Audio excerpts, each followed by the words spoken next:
1, 2, 3.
One, two, three. Do you hear me? Can anybody hear me? Yes. Okay. Good morning, everybody. It's 9:30 and about the time to start the meeting. Welcome, everybody, to the project meeting in Varna. I'm very glad to see that we are so many attending this meeting here, and also those who are watching us on the live stream broadcast. Welcome also there on the other side of the screen. I'm not going to speak long here because we are actually now beginning the meeting with the thematic sessions. So after these few words, we will separate into two rooms. There's the other room is just behind that wall over there, and there we'll start with Coastal Ribbon, which Christine is chairing, and here in this room we will have a Submerged Landscapes session with Heather as chair. So with these short words, I want to thank you for coming here, and Christine also, welcome. And now when you are here, I think we can split up to the two rooms. So we will be in this. You can choose between the sessions the way that you think is best for you. Of course, if you are a larger delegation, you can split better between the rooms. And then we will have these separate sessions until lunch, and after that we will still have the last separate sessions until 2:30 in the afternoon, and after that we will start with the plenary, with the project meeting as it is, and then we will all be in this plenary room. So I think that's about it. Is there something that is unclear that you would like to ask, or I don't know. I have sent this agenda where these sub-sessions are marked, so I don't think it's on the sheet which you got here. So I can tell you that now, 9:30 in room 1, that's the room on the other side of the wall, there will be Coastal Ribbon. At 10:45 that will switch over to Vocabulary, also chaired by Christine. And then after lunch there will be the session of Uffe on web portal, geometries and boreholes, all geophysics, etc. Uffe will chair that session. And in this room we will have first Submerged Landscapes. At 10:45 that will continue with the Caribbean Sea data, which will be chaired by Teresa and me. And then after lunch, we will still have the erosion session here, which will be chaired by Work Package 3, Arno and Anu. So I think now you perhaps know how it goes, and then you can switch between these the way that you think is best for you. And I think during these sessions it will be kind of open word, so you can have like discussions. So I think we can start with that now. Thank you very much, and now we can separate into the 2 different rooms. Thank you.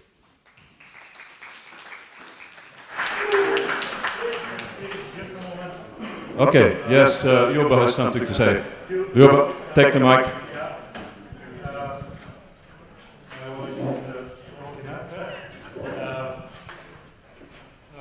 About the place, it's only 10 kilometers from the center of the town. The buses are nearby, just 10 minutes walk. You can go after session to downtown just to see it, but it will be dark already. So please stay here. Water house is in front of you. You can use it for free because you are guest of this wonderful place. Lunches are in the main restaurant. It's compliment from the project and our institute. The official dinner will be set on these rooms. They will be transformed as a restaurant. So everything is in this hotel. Those of you which sign for exclusion, please, because the only thing we have money for that, it's payroll. Please, during the breaks, lunch break, coffee breaks, there will be one of our guys or Elena signing and paying. That's all. And we pay in euro or in lei? Yes, yeah. In lei, in euro, in Turkish lira. In cash? In cash, preferably, yeah, because we have no graduation. So, what else? Enjoy and successful meeting here. Thank you. Thank you.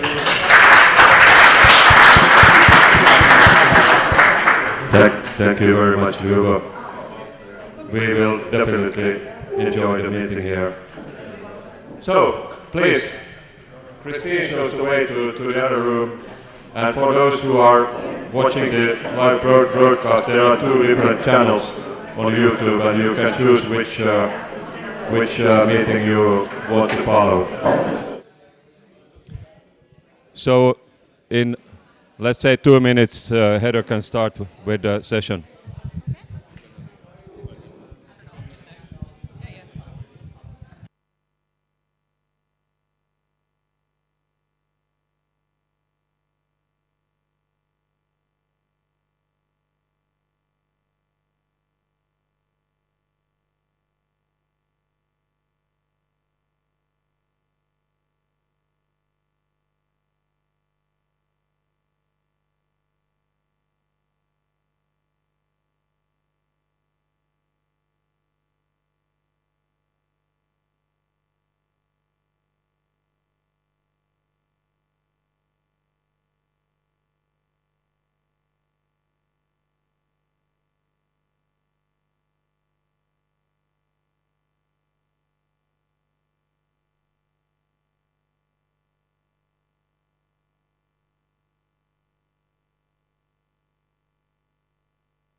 Some technical issues here.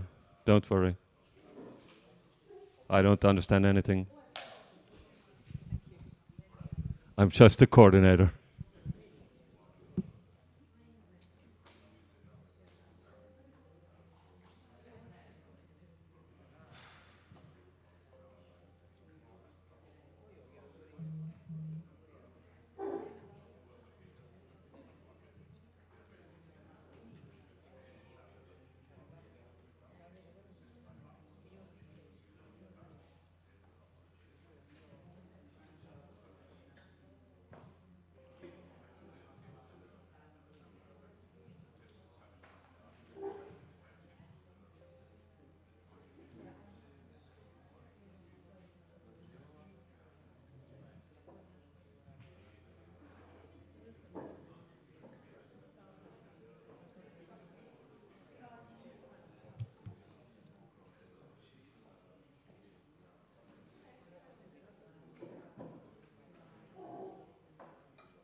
Good morning. I feel like a game show host.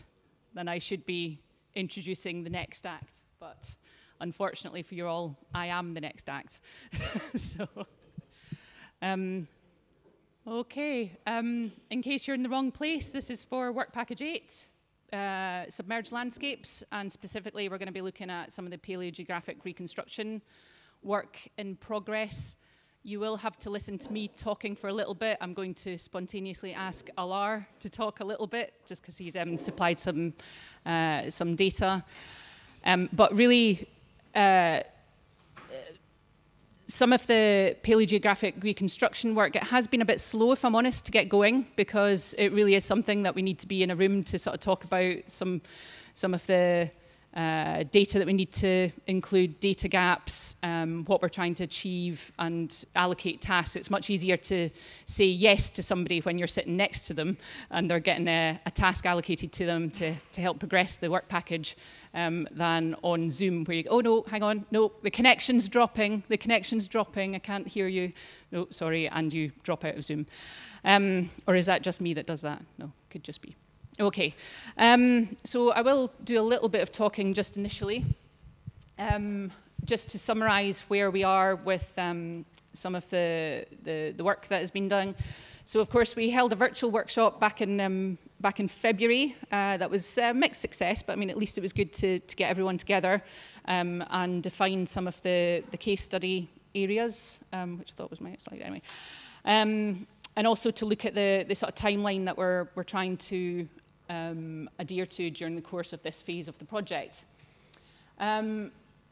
Subsequent to that, Francesco was kindly organised a meeting in July with some paleobotanists that he's secured to look at broad-scale paleovegetation on the continental shelves as part of the broader working group activities for the reconstruction work. And during that meeting back in July, we defined a case study area in the Western Mediterranean. And really, we needed to actually define a smaller case study area just because of the sparse data set that's available on the continental shelves just generally, we needed to sort of see whether some of the models that the paleobotanists were using would actually turn out something sensible and reasonable and robust during that exercise. So they're working on that just now. Unfortunately, Francesco couldn't be here. I believe he's in deepest, darkest Western Africa somewhere. Is that right? Yeah, on fieldwork. So he couldn't be here today, and I didn't quite manage to get an update on that work at the moment. But that is going ahead, and he's confirmed that he's got a MOU with those paleobotanists to progress that work within the time frame of the project. We did receive from our Ukrainian colleagues some work that they had been doing, and I just thought it was really nice to sort of flash up some of that, sort of case study work from the Ukrainian side. Unfortunately, they're not here, but and they sent 2 time slices from their continental shelf between 30 and 18,000 years before now, and 16.5 to 10,500 years before now. And I like this because it's using the data that they've already submitted to the work package and visualizing it in a slightly different way that tells a story. And I think that's a really powerful tool, because certainly one of the outputs I think that we should go for this work package is a sort of story map type format to help deliver this, as well as the sort of layers on the web portal GIS. Sort of scooching ahead, Alar very kindly, sorry, the link to Alar's paper is there, but I'll correct that for the version to circulate on the FTP site after the meeting. So Alar, would you like to sort of speak to this at all, or would you like me to speak to it? Please do. Okay, good morning.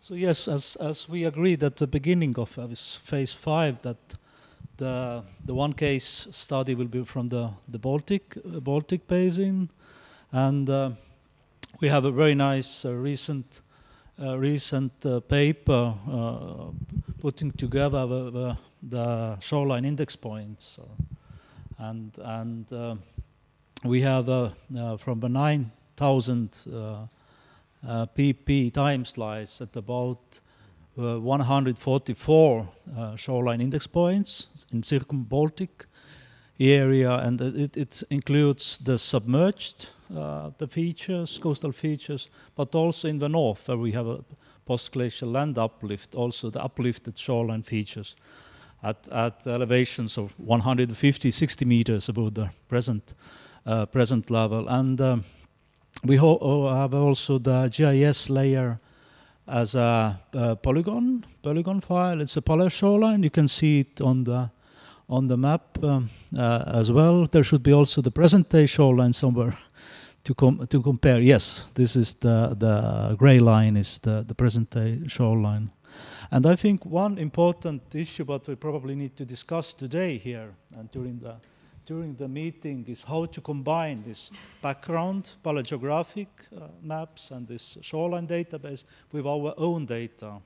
Especially I'm talking about the Holocene submerged river valleys. We have also the drowned forest features there, and how to compare this let's say background paleogeographic map with our own the coastal and other features. And I think it's also important in case of the Baltic. Yeah, we have plenty of submerged archaeological sites, especially in Danish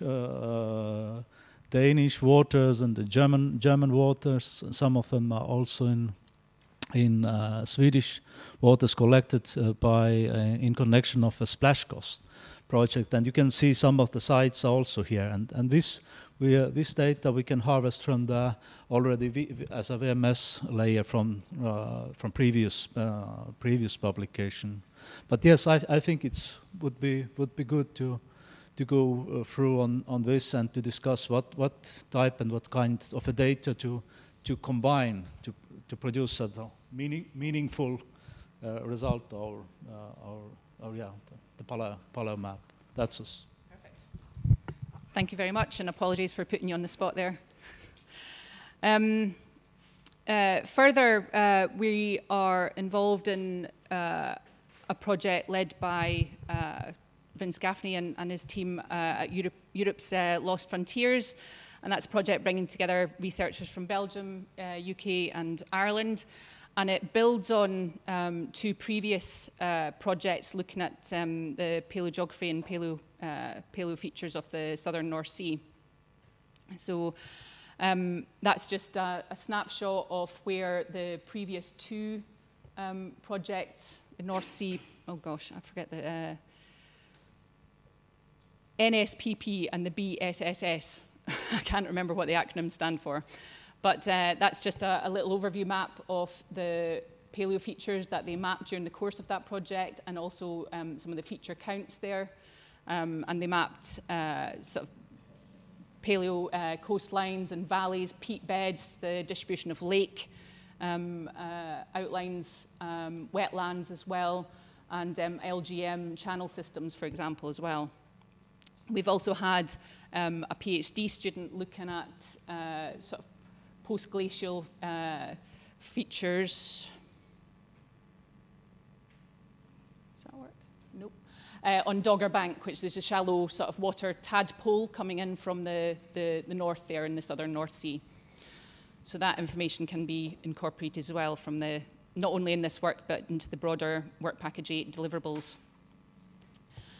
And that is two paleo rivers that were mapped during the course of the previous two projects in Valley 1 and Valley 2 there, that are the target. They had to be modified slightly during this phase of the project, the Lost Frontiers project, but those are the two paleo valleys that were mapped that have been the target of a ERC-funded sampling campaign.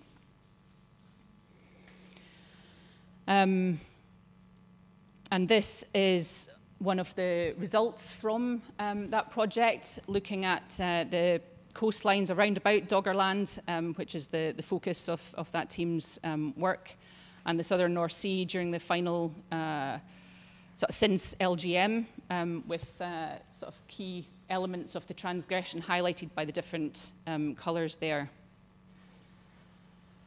So what I wanted to do, I mean, I want this to be a very open session, as Alar says. You know, we want to get some discussion points going, because we need to, you don't want to just listen to me talk. We need to actually outline, well, what sort of data are we needing to gather? What data is missing? What do we have already? How do we want to present it? Which is exactly as sort of Alar, how do we want to use it to produce something robust, and also overlay our own sort of EMODNET database on top of that. And so I just wanted to give a flavour of some of the work that is going on currently. From the last workshop that we had, these were some of the key points that we highlighted. So first things first was to look at the existing database and to identify where some of the gaps are even. We defined that MarkInfo Pro would be the platform best suited to create some of these time slices, the three that we've defined.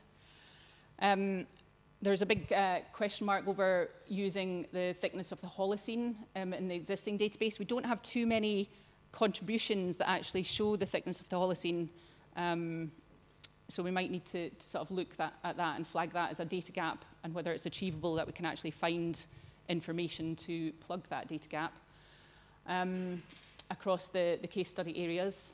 Alar has already spoken to the Baltic Sea case study, which is quite far progressed. At the last meeting, of course, we said that we would meet again here, so that's good. And, but we have tentatively scheduled in sort of workshops for next year, and we need to look at the timeline for delivery and to see what we need to do to meet that delivery deadline, if we need to just massage the deadline a little bit, but bearing in mind that the final deadline for this phase of the project is September next year. So initially we had thought that we would be able to deliver in sort of this early summer, but we might need to sort of push that back. Let's be realistic in what we can achieve in the time frame.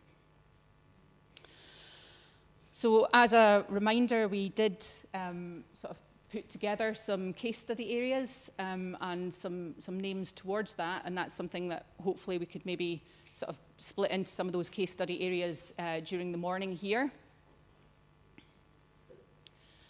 And just a sort of snapshot as to the database as it currently stands. And actually this is something that I will mention later as well, but there have been one or two sort of teething problems with the database and the integration into the web portal. I mean, I noticed that some of the UK data, for example, that I definitely know that I compiled into the database dropped out. And I know that Christine's had some issues with some of her work package 4 things as well. And so we're working with Geos, but if you can let me know if there's anything that you know that you've submitted to me, and I'm 99.9% sure that I've submitted to the portal, but if you could maybe during the course of the next 3 days, I'm here until Friday morning, if you manage to get a chance to have a look at the database and just have a little check, and if there's any issues that you see, for example, we did have a projection issue with some of the Finnish paleo coastline work as well, so just if there's any issues, please let me know. Again, just grabbing some of the data sets out of the database as it stands as a starter for 10, as we'd say in the UK, to get going for the regional case study areas. And again, just sort of focusing in on the Western Mediterranean area, wider area there. And the case study area that the paleobotanists are looking at is in that sort of area around about the paleo coastline of Italy, just to sort of see whether the data that they have available can reasonably be used to reconstruct paleo vegetation over the continental shelf, to give that added depth to the reconstruction work. This is just a generic slide, sort of thinking about some of the gap filling and data gathering of information. I can only add in data if you let me know it's there. I don't necessarily have the energy to sit off an evening and trawl everything. I do a fair bit of that as part of my job, but if you can let me know if there's any data sets that would be beneficial to include, that would be great. And of course we've got, oh, hang on, can I see anybody here? We do have links with other existing projects such as Neptune with Anna, who might be in the other session if she's here. And of course the Splashcross WMS. There are a number of other WMS databases that are relevant to include, and there is scope to, I've been working with Geos as to actually having that as one of the layers at the bottom of the legend key there, so that you can add it in. So it wouldn't necessarily sit within the work package 8 sort of little sort of legend section of the database and the web portal. Whenever you go in, it would sit underneath that at the bottom of the sort of the tree with all the other work packages in there. So again, if there's any sort of projects that are going on, I know that a number, I think the last meeting there was a number of new projects that were just being funded and kicking off. So I mean, if there's anything that we can do to support, help, if there's information that you're generating that you think could be held in our work package as a repository, for example, to help with dissemination of your project, please do keep us in mind and get in touch. Because I think all the sort of key movers and shakers in the field are in the room right now, so please, please let us know what you're up to. Don't hide your research light from us. Let us help shine it brighter. Oh my gosh, how romantic. Okay, so that's probably enough from me initially, and on to the open discussion.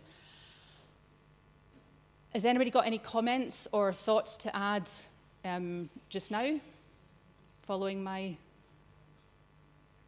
talk? No? Hello, yes. Just a question dealing with the 20K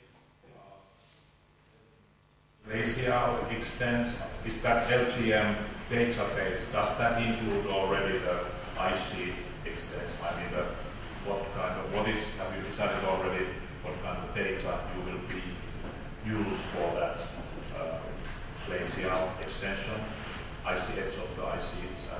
Yeah, I had thought about it for round about the UK, but I don't have access, and I do have access to modelled ice limits at that time for round about the UK and Norway, sort of, but I haven't got it for further east. And so it would be really great if you guys know from your work any of the sort of ice sheet limits, that modelled ice sheet limits that might be able that we can contribute. Yeah. Does anything spring to mind? I mean, I know that I really want to say Alan Hubbard, but it's not Alan Hubbard. I know that Cage have been doing quite a lot of work recently over the sort of wider Fennoscandian ice mass and modelling that. Yeah. I don't know which one is the best. Yeah. So Alarm probably. And I also kind of feel that it doesn't go far enough east as well. It doesn't capture, if I remember. Do you have a feeling for that, Alar? Some of the ice extents, the modelled ice extents. The Svensson model. Yeah, that one. Yes. No, I think we need to use a mic. Oh, No a one roving mic. Especially those who are watching the live stream. Tech. So my impression is that probably we need to use as a background slide as some sort of global models, and then we can put on top our own data. I think that probably the way how to work. And one is there are plenty of several the models, Svensson and others. Leptarasov, yeah, I mean, is creating the. You mentioned the global models. Would they have the resolution that we'd really be looking at, or should we look to stitch together, some of the more regional models, such as the one that has just been published by BritIce and so on? Yeah, Sturt. I think this is very important step that we need to really to finalize somehow during this phase to make a really this background map and our data on top. This LGM in European scale, really not. Yeah, I agree. Not only in the basin scale. Yep.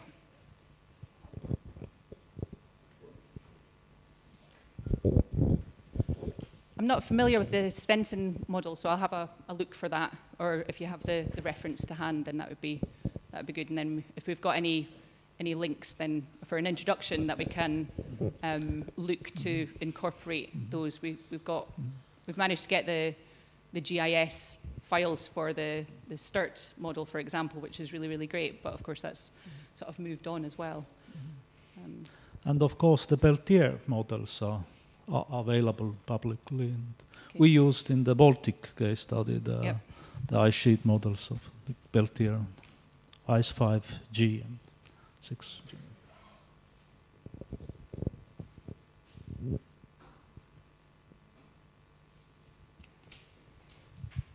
Okay. Any other sort of comments initially? Excellent. It's either because everyone's in agreement or everyone's too full from breakfast. I'm not quite sure. Okay. As I said, this is an open discussion, right? And I don't want this discussion to be limited to just this morning, although I know that some people are only here for 1 or maybe 2 days. I am here all week, so I really want to progress this. I have not only EMODNET time, but I've managed to secure a little bit of extra funding to allow me to work on this a lot more for the coming sort of year, which I think, well, I would like to contribute and to progress this a lot further. Okay, I think it might be best if we look to sort of split into some regional areas and have smaller discussion groups going. Yes? Okay, will we go back to... These were loosely the sort of groups that were together, but, let's be realistic. People just want to sort of turn their chairs around and somebody put their hand up. Demetrius, do you want to be a lightning rod for the sort of Western Mediterranean and Ionian and things? And so if people would like to discuss in that sort of area. With pleasure. Yes, thank you. So I am going to start fingering people if people don't volunteer. I'll volunteer for the sort of Greater North Sea, Celtic Sea, and Northwest Atlantic margin. So that'll be the, yep. Yeah, I say I'm volunteering, but I might do yourself, Sitsa. Who else is here, actually, because I'm aware that there are parallel sessions going on. So anybody else that are, ooh? I'd like to be added to the last Greater North Sea and Celtic Sea. Excellent. Excellent. Cool. Right, you'll come with me. Any other sort of working groups that are in the room at the moment? I've got Black Sea and not that I'm looking at you. And Sea of Marmara and yep. Yep, okay. Please. Okay. Yes. Adriatic, okay. Well, we see who's left over once you've divided into those groups, okay? And then we can quickly have a discussion as to what topics we should cover while we're in those groups and we're not just talking about our flights over, okay? So rearrange yourselves into sort of little clumps. And the things that we should talk about are the databases, the big databases that we're needing to compile for everyone, such as the ice distribution limits, some of the broader paleo coastlines, whether they're probably modelled if we're going for the regional approach or not, and then thinking about some of the data gaps that we may have and the existing geomorphological features that are relevant within the database. So that's sort of 4 sort of broad topics to discuss.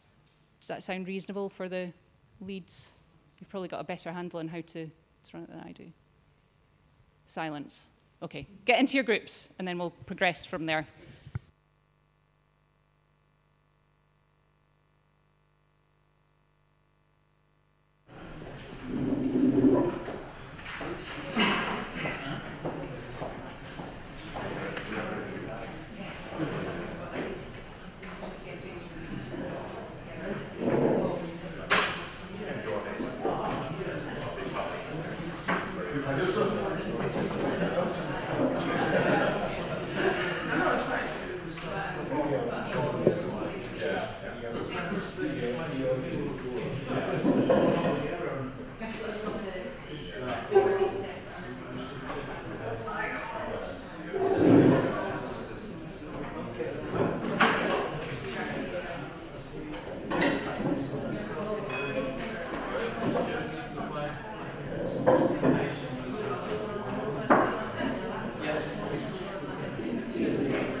wonder I couldn't read it. I know my writing is bad, but that's an entirely different language. Even worse.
have to announce it finished.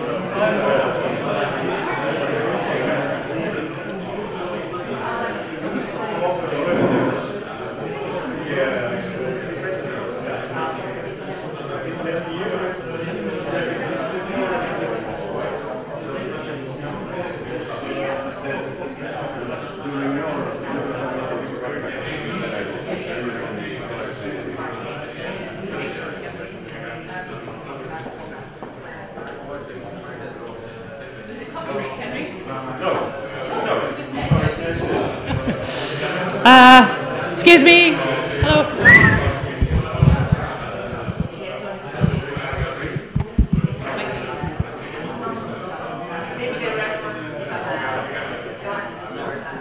Hello, hello, hello. Hi there. Hi. Sorry, I completely lost track of time and I only managed to get around 2 groups.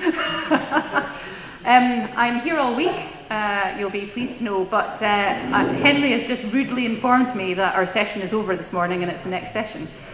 But I can already spot the people that I'm needing to catch up with, and there'll be a bit of a roundup this afternoon, and we'll talk a bit about the new submissions and some of the broader work package deliverables as well as the paleogeographic work. But I am going to spend the next 3 days just sort of getting around all of the work package 8 people so we can push forward. Okay, thanks very much. I'm sorry I didn't get around to everyone, but I will in the next day or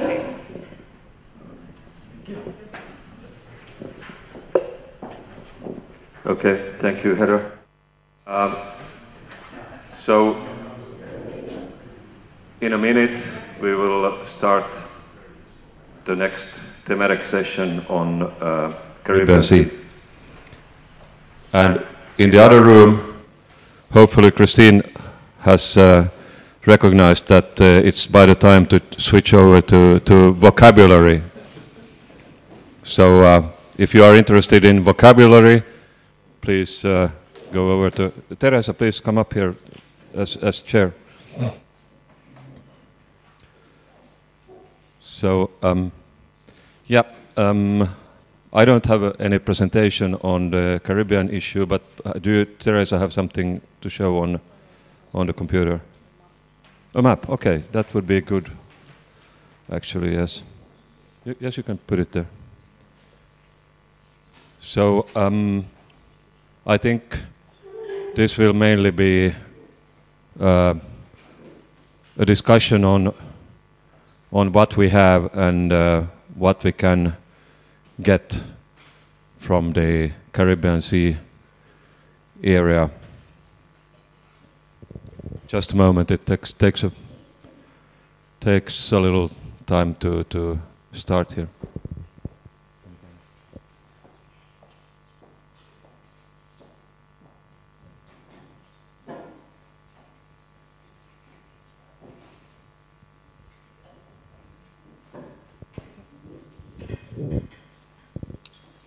Well, good morning to everybody. I don't know if you have heard about the Ibero-American Association of Geological and Mining Surveys.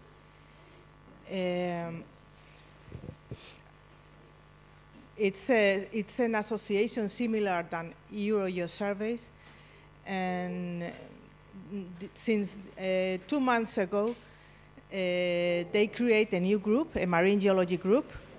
They work more or less like EuroGeosurveys. They have expert groups, and the marine geology group, as I mentioned, it's a new one. Considering that the EMODNET project has widened the scope of the area that we have to cover, and it has been widened to the Caribbean Sea, I thought it could be good for the project to get in touch with them and see what information can we get from them. So I explore the possibilities of which countries can have information for our project. There are only four countries which are in the marine group, Colombia, Cuba, República Dominicana, and the other one is Venezuela.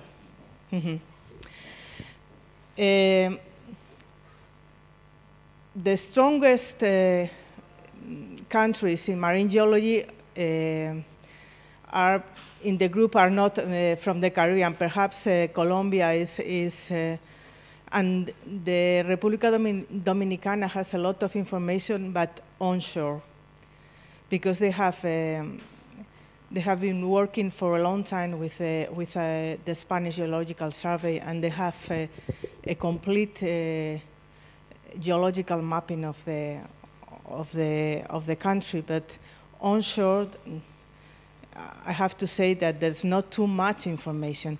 Anyway, I would like, first of all, to show you this map.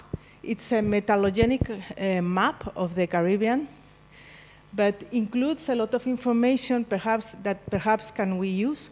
It's on. It's you can get it from the web page of the association, and it also has another document explaining the map. But I think we can. You have here information for the geological map of the Caribbean, and we can also have information for the mineral, for Work Package 7, minerals, Javier. And we also have faults. And I think we can, at least, it's a 4 million scale, but at least we have information from the whole Caribbean. So afterwards, I have also get in touch with the 4 countries which are involved in the association, and information is it's not very. First of all, it's not continuous. They have information about some items, and also they don't cover the whole area of each country. But perhaps in Venezuela, they have information. They have. The problem with Venezuela, it's not easy to. The people are very nice and they want to collaborate, but I don't know the government how it's going to work. And then the República Dominicana has information about mainly onshore, but sometimes they extend to the continental shelf, and they have some information about the coastal area, about faults, also information about earthquakes and tsunamis. So perhaps we can get some information from them. And in relation, Colombia, Colombia is mainly focused on at sea on mineral resources now, but they don't have too much information. And Cuba, they have information of aggregates, coastal vulnerability, and now they have started a mapping program for geological mapping and geomorphology. And they also have, but they only have information about the continental shelf. They don't go beyond the continental shelf. And I'm afraid that's all we can have now. They are they are very interested in collaborating with our project, but we have to find a way to do it, and we'll see. Now there is a project between the European Union and the association. They are planning to make a new map, a new metallogenic map of South and Central America. So the cooperation has started and has already started, and I think we have to continue. So if you want to ask something, or there's another question I would like to mention, and that's the copyright.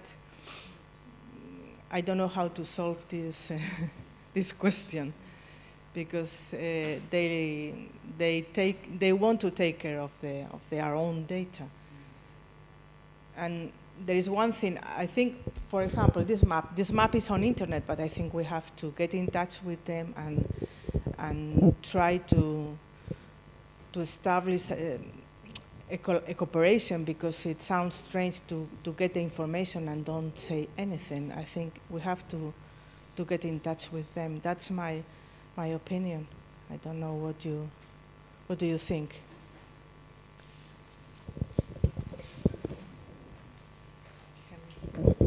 Thank you, Teresa, for the introduction. Yeah, I'm sure that on top of what we have from our partners, we obviously we have some data from our partners, but on top of that, what we might get from the Caribbean Sea area, that I think we have to go through the association which you just told us about. And my feeling is that we need to have a meeting, some way a meeting with those parties that are interested to cooperate with us. I definitely think that's the way to go forward with this. Of course, those partners who have data already, they can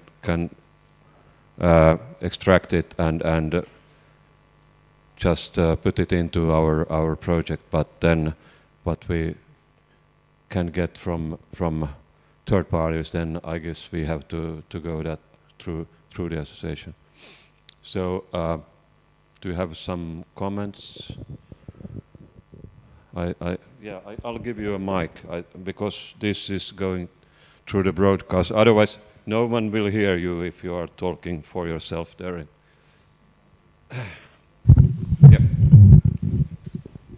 Yeah. We have to remember that people are sitting on the other side of the screen and they don't hear you if you are talking here. Okay, sit. Yeah, a question on data.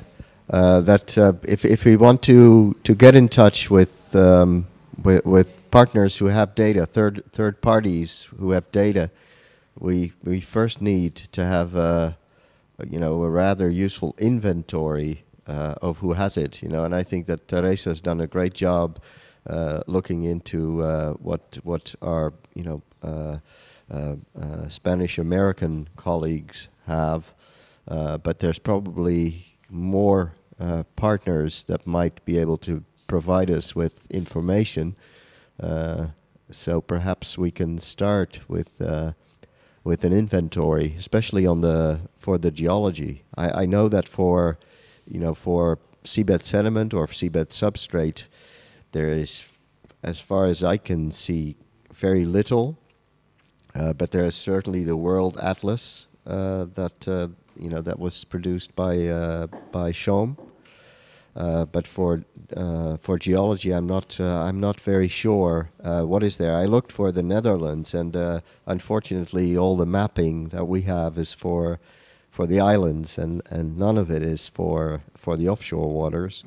And then you quickly get into products from external parties who obviously, once we have a list, we can invite. I talked to David Applegate from USGS last week, and perhaps he can be, or his organization can be of use as well, because the USGS has definitely, done some work in the Caribbean area, and I know that there are a few other non-EMODNET partners who may have data as well. So aside from what you just said, Teresa, I think it would be great to have a list of the main partners that we can approach, and perhaps then we can organize an EMODNET meeting on the Caribbean with with some of these partners. Yep.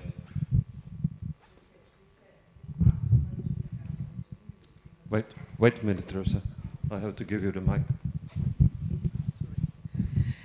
This map is going to be translated to English because the U.S. Geological Survey is involved in this map. And at the moment, now I'm trying to do another thing, and it's to make we are trying to organize and to get an inventory of each country. They don't really know what they have sometimes, because the information, it's all information. For example, in the case of Venezuela, they only have information till 2000, because then it's finished, all the geological mapping. So it's not easy, because the strongest countries are in South America, not in Central America, at least in marine geology. But I think the first step is to make an inventory, and that's what I'm trying to do now. But at least you are lucky, because I think they have some information about the coastal area. I think it's because it's onshore. The problem is the offshore information, because it requires more money, and they haven't done almost. In some countries, they don't have too much. And there's another thing.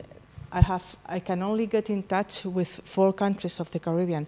I would like to get in touch with Mexico, because it's not in the group, but I know they are interested in, at least in the metallogenic map, because they are going to build now a new metallogenic map of Central and South America, as I mentioned before, as part of the project with the European Union. And they want to start working again, and they have created new departments in most of the geological surveys, but they have to start working.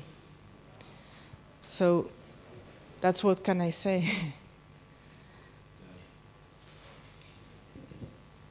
But I will continue making an inventory. This is the first step, I think, because now I know more or less what they have.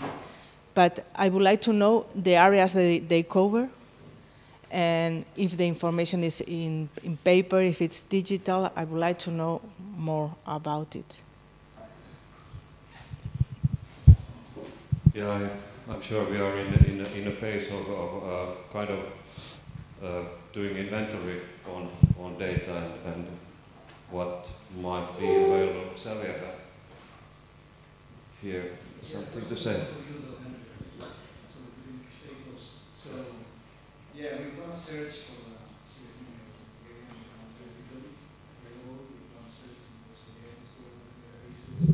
so it's been difficult to find things.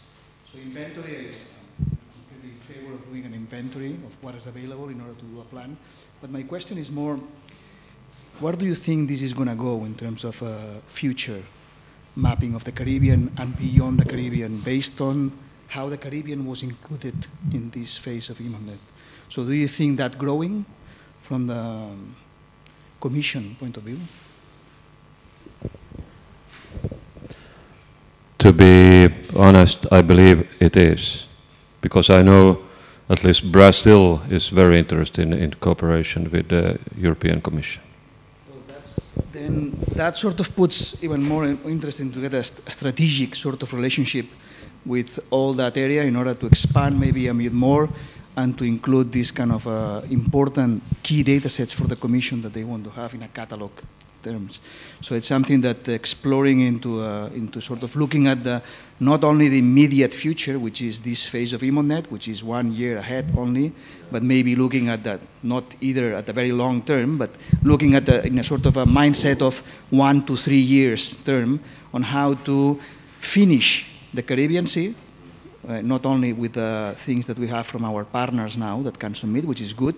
It's good that we have partners that can submit data on that, but finishing off with the other countries maybe that might be approached, that they would have some data, and maybe then expanding to other strategic areas around the area that could be of interest for creating a good project in the next phase of EMODNET that might be attractive to the Commission, something like that. So it might be, my point is that it could be strategic down the road as well. Yeah, I agree. We kind of have the obligation to finish this phase with data from the Caribbean, but I think it's a good idea to start piloting on surrounding areas if it's possible. So kind of work on the future a little bit with that, definitely. Javier, I would like to add something. I think it's also important that another question, and it's that I think it's important to extend the. No? It's ready. Okay. To extend the standards of we are preparing in EMODNET. I know, for example, that the Peruvian people are using they follow EMODNET and they try to use the standards. So I think it's important for the project to extend the use of these standards. I agree completely, Teresa. This is actually what the European Commission wants. They want EMODNET to be a standard around the globe, and that's also one reason why we should kind of start looking around forward from the Caribbean to South America and so on. North America might be a problem because they have completely different classifications for Atlantic, Pacific, and Mexican Gulf, but that's another thing. Yes, Tütse. So that might make it a little bit easier. You earlier mentioned copyright. If we transfer maps from one standard to another, and then we don't have the copyright issue, then we just make a real translation to the EMODNET classification. So, and if you do that, then you still have maybe the same polygons, but you have different meanings to them. So that might help third parties to convince to have their data available, because then their data will be fitting in a broader scheme of maps, and they'll be harmonized. So what we would be doing is some of the harmonization, and I think that would be perhaps a way to make the threshold to join a little bit lower. Yeah.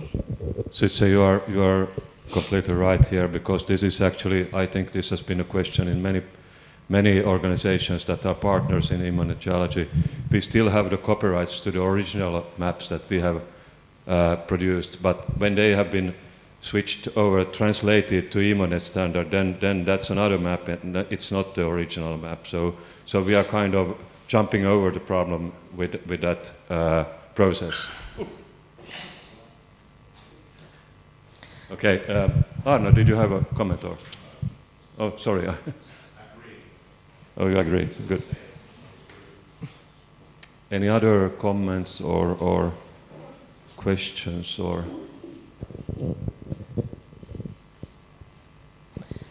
Okay. Finally, I would like to mention also, Sitze, that some of these countries are going to start with geological mapping programs, and that's the moment to provide them with our standards and vocabularies and everything. Exactly, that's a very good point. If you just are in the process of starting with a completely new mapping, what's better than just to get a standard which you can find, which is open for anyone to use, and start using that, and then you have maps that are compliant with other maps in the world who use the same standard. I think that's really a good point. Jörgen, I think you have some data from the Caribbean Sea. Yes, we have some geophysical data collected during an expedition in 2007. And there are some publications behind it also, and we collaborated with the University of St. Thomas. I have to say we Denmark was having, as these US Virgin Islands belonged to Denmark until 1917, so we have a long history. That was part of this expedition going on in 2006 and 2007 to collect geophysical data in the Caribbean Sea. So I have the data, and also some publications we can extract some information from, but that's from the Caribbean Sea and between the St. Croix and St. Thomas. So yes. Yeah, very good. That's definitely something that we need. We need to have something to put on the portal before the end of this phase. Definitely, we have to get something. But they know in the Commission that it's not very easy to get something very fast in this way. So, but anyway, it's good to know that there are. Are there any other partners that have data from the Caribbean Sea? UK, do you have anything? No? I have to admit, I've not checked too much. There are a few. Sorry, I have to admit that I haven't done an in-depth data look through of our archives, because we used to run various observatories, for example, Montserrat.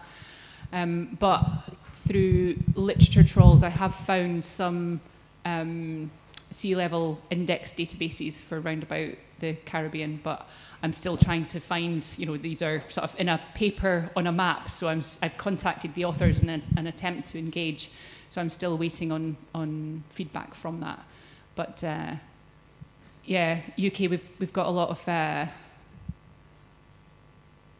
sort of habitat maps and things, but in terms of products that would go into one of the work packages, we're lacking a little bit at this time.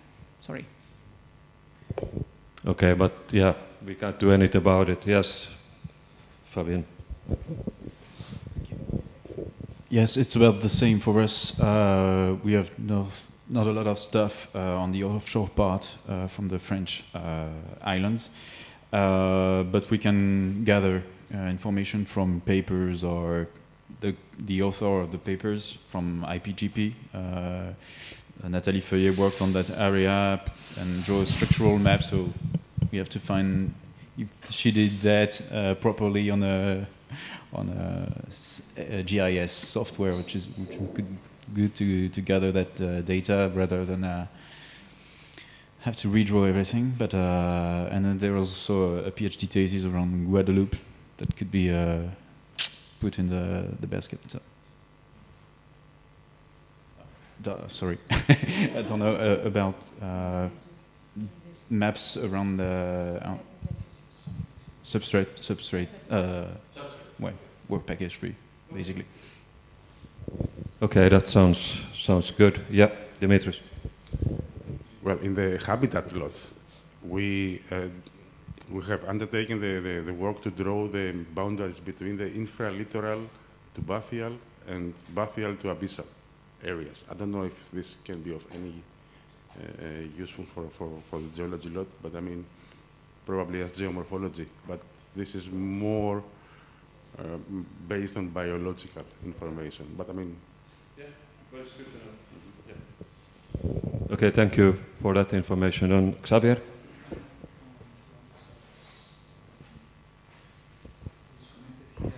Partners that they do have data, like France, UK, maybe even Germany with the cruises that is done over there and so on. That I would emphasize the urge to actually look at those data sets and share it with the different work packages, because that could be a game changer in the future if we want to expand things, so that we exhaust all the databases from our own partners in order to move forward.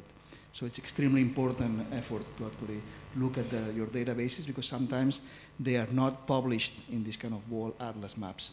They are more inside their countries, in their own databases, in publications and so on like that. So that effort can really pay back down the road. At least from Work Package 7, definitely it's very difficult to find material occurrences on published atlas and web services. They are in publications, and the same for USGS, as it was mentioned. Yes, it does exist, some occurrences, because they've done research cruises there, but generally speaking, they are in papers or citations or things like that. So it's a good thing to actually go and dig into the databases of the few countries that might have knowledge on that area. Okay, thank you. Sütze. Yeah, just another thing is that obviously different partners do have seismics and some boreholes. So it would be good to perhaps start with making those available, or at least the metadata. But since it's not so much, perhaps this is also a good data set to think about. Making the whole thing available. So the content is as well. We probably have no more than maybe a couple of hundred at the most, and also with seismic lines, it's not very much. I also want to add that, and we'll hear about it tomorrow, but with Deltares we already added the Caribbean to the new version of the satellite-based shoreline migration map, which now has a filter on.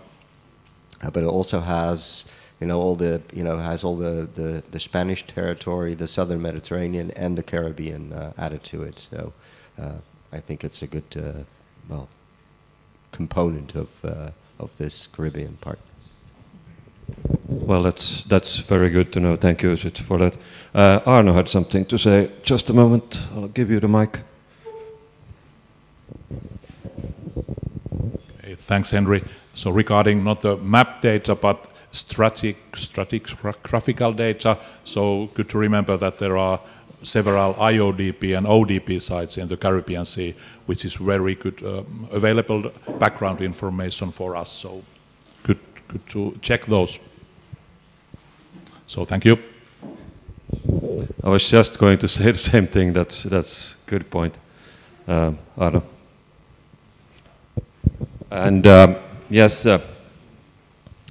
regarding the data and metadata that you have, so I hope that you can all ingest that to the different work packages, to Xavier and to work package 3, to Arno and so on, whatever you have. So, but we should try to look at the different data which is hidden in journals and some dusty maps somewhere and so on. There's a lot of data actually hidden somewhere, so just try to look at them.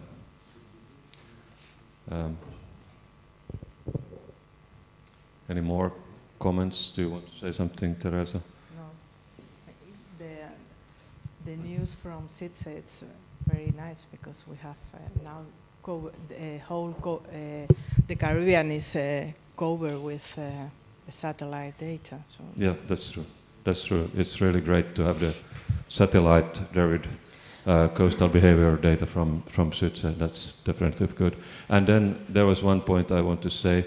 Christine would have wanted to be in this session, but she, unfortunately, these are now competing sessions. But we will discuss the Caribbean Sea later on a couple of times during this meeting, so it's not a problem. This is just kind of a startup of the discussions on the Caribbean. So we will continue with this discussion today and then later on during all the work package presentations. So this is kind of just to wake you up and remember that the Caribbean Sea is very important for us. So in case there is no more reasons for discussion, if you don't, I can't figure out anything more to say here right now. Then I can't say anything else than we have finished this session.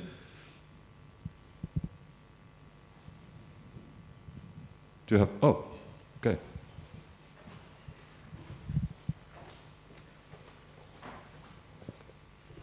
You were mentioning old data. There are some, I don't know if you're from the Caribbean Sea, but there are old Navy maps from the example, the German Navy. I was wondering, just for brainstorming, where do many of these very old data derive, and where to look, actually? So there are, for the German Navy, they did these substrate maps. Yeah, I don't think, maybe not in that area, but in Europe, yeah. Thank you. I have no idea on that, but yes. Anyway, it's good to figure out all the possibilities to get further on this issue. I think it's a little bit difficult, but I'm sure that we will have quite nicely data when we have September next year. But we can't forget this. This is very important to go on working on it now, because it's now the coming months when we have to ingest all the data to the different work packages. So please do what you can for this. Okay, I don't see any other comments. So now I just have to say that we have finished with this session. Thank you very much. And I think we have, according to the agenda, we have a lunch break which starts now half an hour earlier than it was planned. But anyway, there is no further program after the lunch. We can't change the agenda because people are sitting behind the screens, and we have to have the schedule which is on the agenda. So thank you very much, and see you here after lunch in either of the rooms. We have 2 afternoon sessions. One is on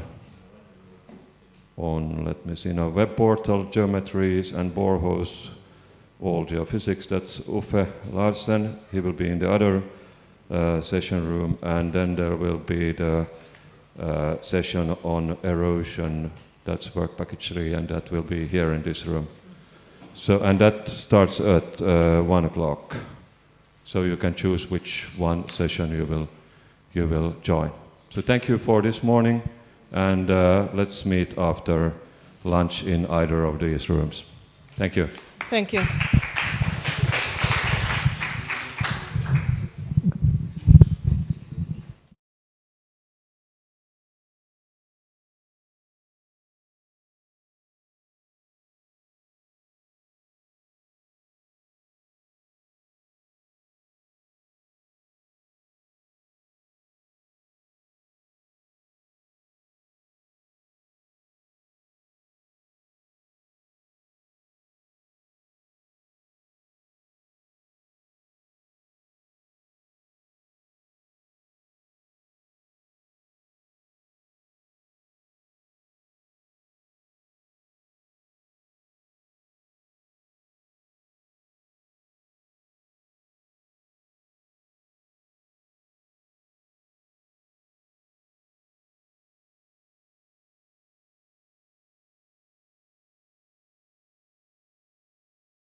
have any idea that the time schedule, the restaurant didn't fit with our schedule on our agenda. Anyway, I guess everybody has got some food in their stomach, and we are fit for fight or friendly relationship, I prefer to say. So I think we can start the afternoon. People are still coming in, but we can slowly start here. And our agenda for the afternoon is that we are continuing the thematic sessions, and hopefully there is someone in the other room too. I can check that later when we have started here.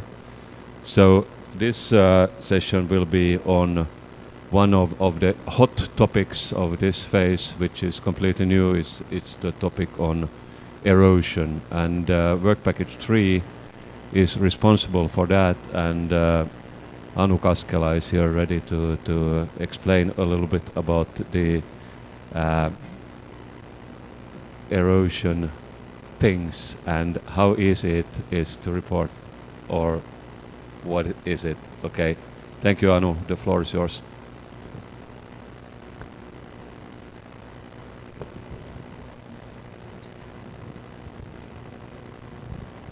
Okay, so good afternoon. I have the red mic, so I'm about to give you a presentation. Is it going on the presentation mode or not? Yeah, good. Good. So this workshop is about seabed erosion. That's a new delivery for the work package 3, as Henry just told. So this is the content of the workshop and this presentation. First, we have a short introduction to the topic, what the seabed erosion is about. And then we are going through the draft guidelines that were distributed to partners prior to this meeting. We hope that you've had some time to go through them, at least very briefly.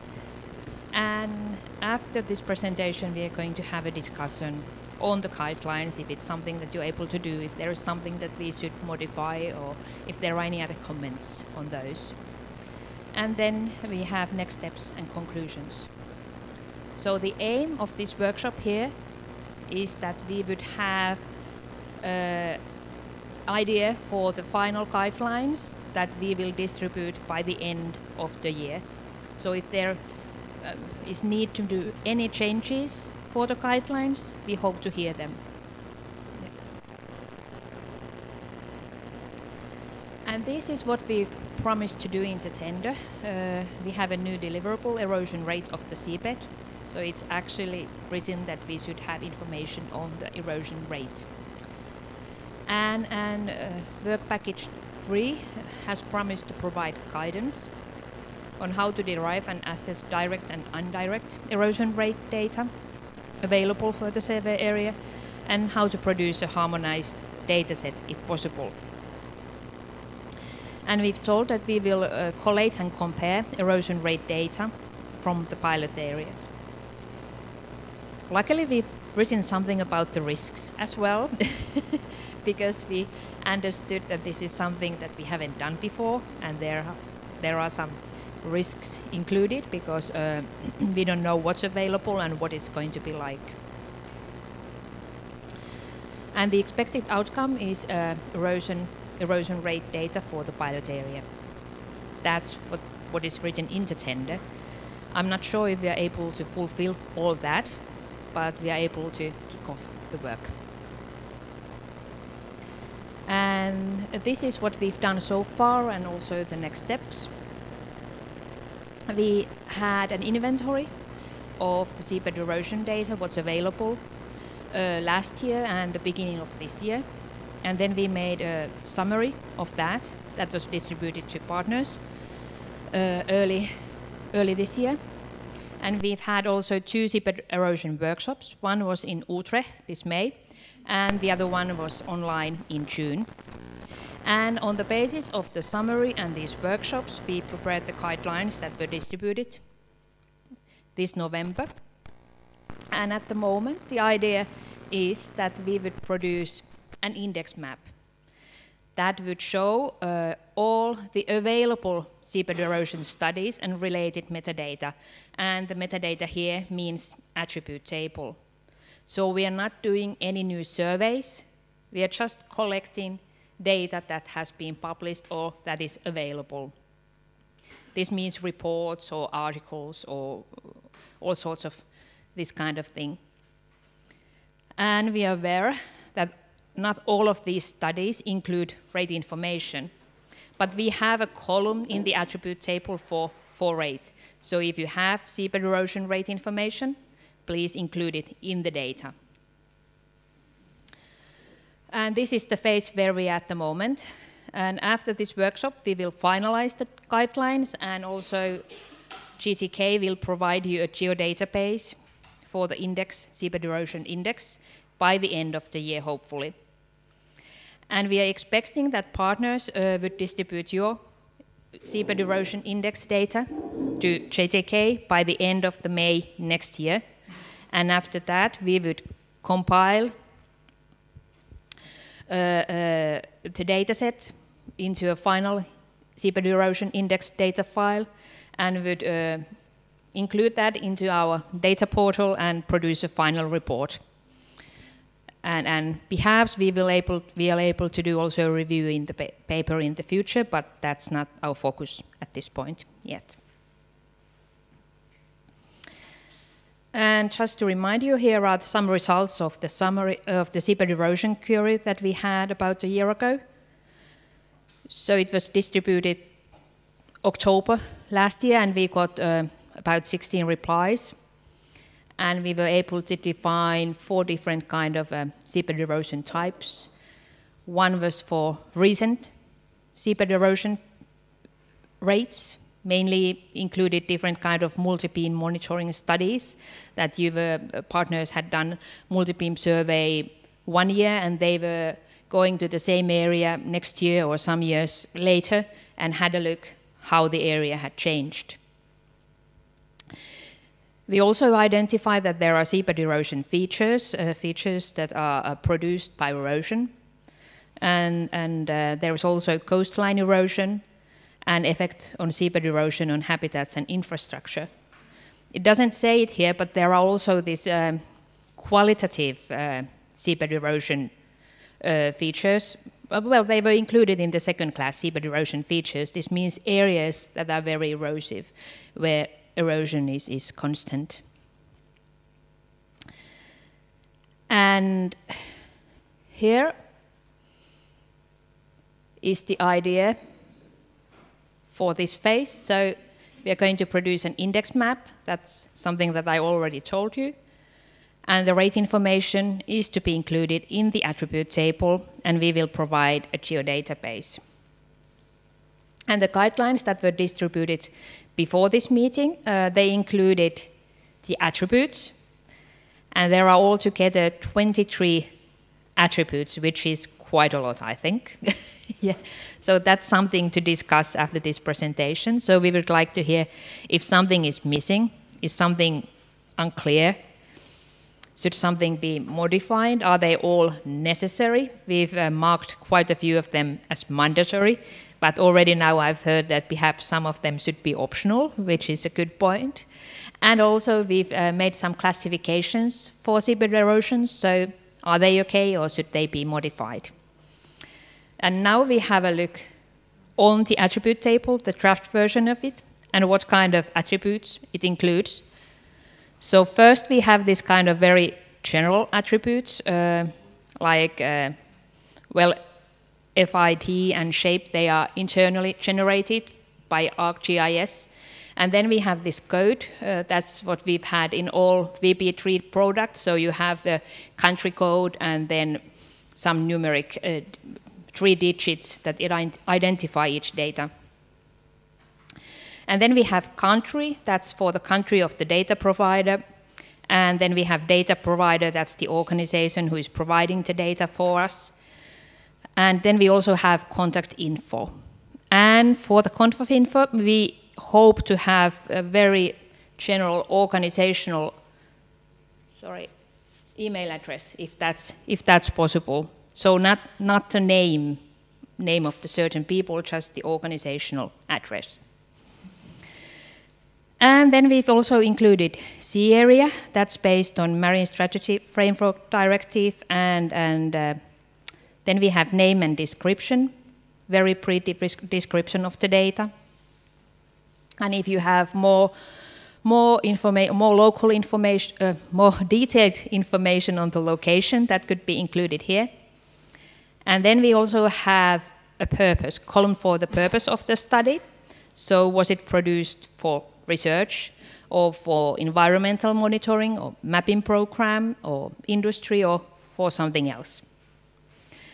And then there is the reference. So if it was something that was published already, you could include the reference here.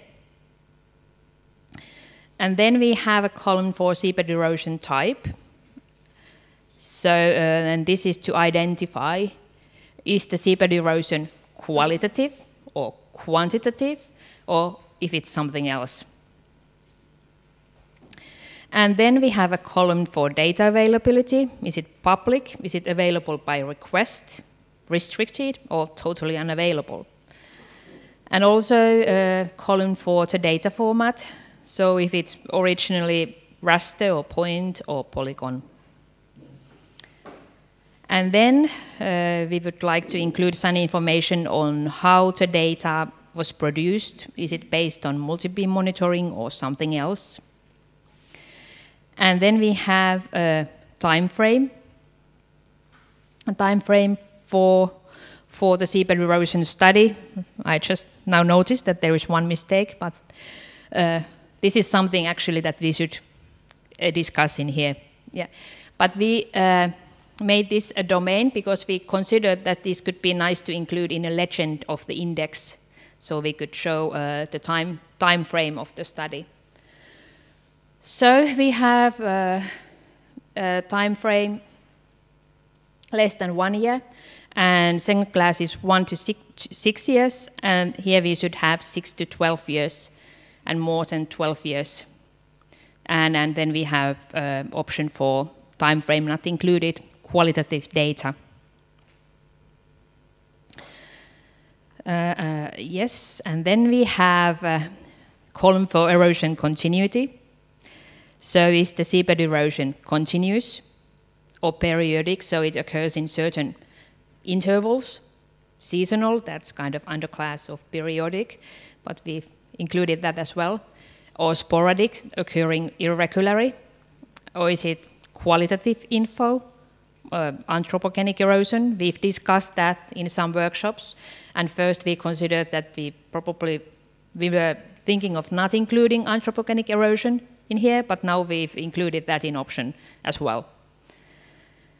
And then we have a column also for seabed dynamics, so is it mainly erosion area, or is there both erosion and deposition going on?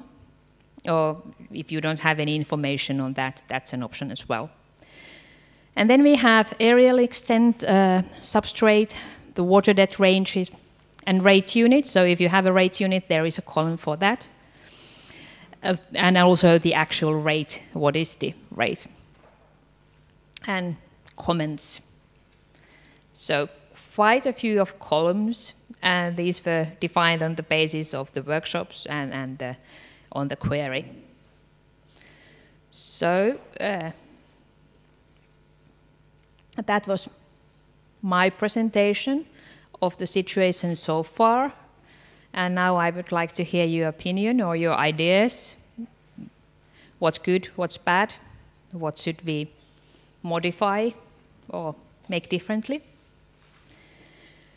So please, if you have any questions or comments, the floor is yours. Or if there aren't any, then we are happy with this. Vera, please. Can we have another mic? I can give this. We can use this. Okay. Thank you, Anu. I think it's really very nice attributes and already quite a lot. So that's good. So my only suggestion was if we could tweak it more to be of direct relevance to the Marine Strategy Framework Directive. Sorry to come back to that again. But I think it's only minor stuff. So just if people for their MSFD assessment would want to make use of it, that they don't have to, like that sometimes there is only a small thing missing for them to be able to use it. So in that framework, I would say, like, with respect to erosion continuity, we could maybe use the term irreversible, because there it's all about assessing irreversible loss of the seabed. Yeah. So then, it's just a switch of name, but it's direct, much more relevant. And then, so now you speak about aerial extent, but I think there also the erosional extent could be added as an attribute. Because also for the MSFD, it's all about mapping changes of the extent of loss. So then, so now the aerial extent is you are saying is the extent of the study. So the study can be quite broad, but the actual erosion might be small. So the extent of the erosion, perhaps? So extent of the erosion or erosion extent. And then it's also directly applicable. You mean areal? Some cases there are studies on also the volume. Is that? Yeah, well, volume would already be more difficult. Yes. So you mean that? Yeah, at the very least, the extent of the areal extent of the erosion. Sorry. Yeah. Okay. And another one that would make sense, also in the sense for the for the MSFD, if there with the erosion there is a substrate change or not. So there, so yeah, for the people involved in these things, with physical loss, there is ultimately a classification between sealed loss, and that's the loss you have with infrastructure that you implant and you're losing the substrate. But then you also have the unsealed loss, and that's then the indirect loss of a habitat because of erosion, for instance, and you have a substrate change over time. So a sand turning into mud, a mud turning into sand. So I think it's quite good to add the attribute, is there a substrate change or not? So it will remain optional, I guess, but okay.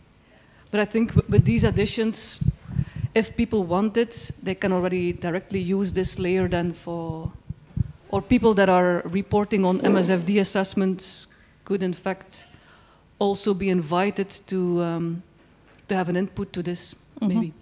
Yeah, it would be good that it would be usable also for the framework directive. So for the substrate change, do you have any suggestion for, should we have some sort of options there, or is it just mainly yes or no? Yeah, we could say options. Is it like I don't know what kind of options we could have. Yes. Well, you could say it's a broad scale, on the broad scale habitat types. Yeah.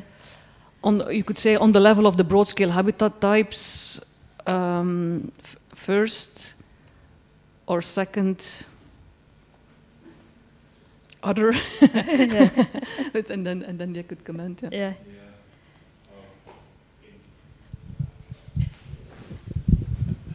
In our case, at least what I know, dealing with the substrate change is normally from the muddy sediment, if we have muddy sediment or coastal stuff. So then if you kind of have erosion there, so then you will have coarser material there, gravel or sandy stuff.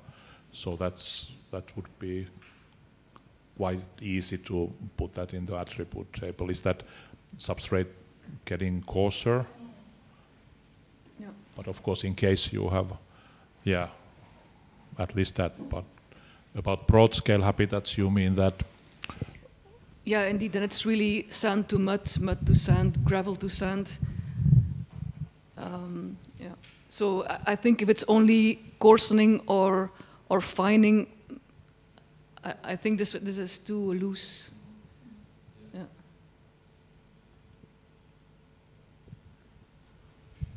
Yes, and what was the first column or first attribute that you suggested before erosion extent? It was just the naming of maybe continuous into irreversible. Okay, yes. Yeah. Thank you, Vera.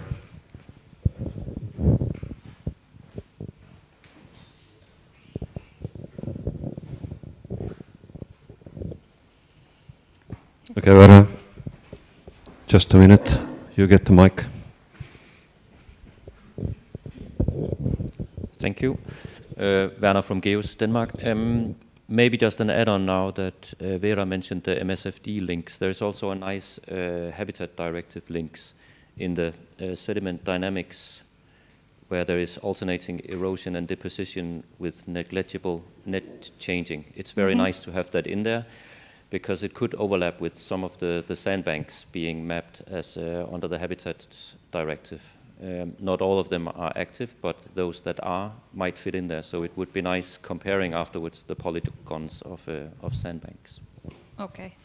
And then one comment to the one above on erosion continuity. There is the anthropogenic. I remember we discussed that in the previous, whether to include that or not. And I think that discussion back then was on dredging and also in relation to sand and gravel extraction.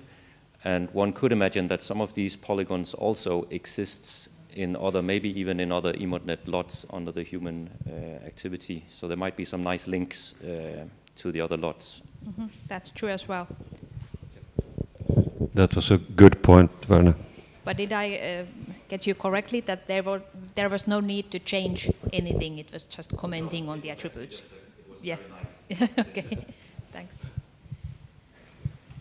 Any other comments for like what's optional and what's mandatory, for instance, like we have at the moment quite a few columns as mandatory.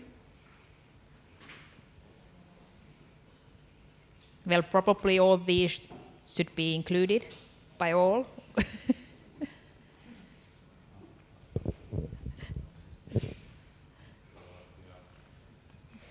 Vera? Oh, Vera, just a moment.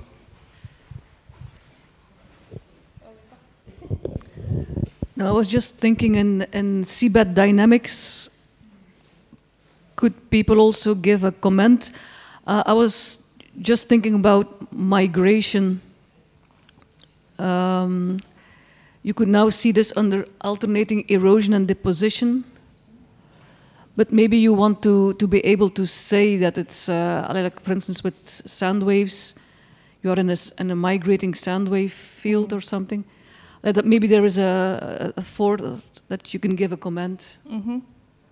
So to include sand waves in seabed dynamics. Well, not particularly, well, or bed form then, but just the term migration or... Yeah, I can just put it in there.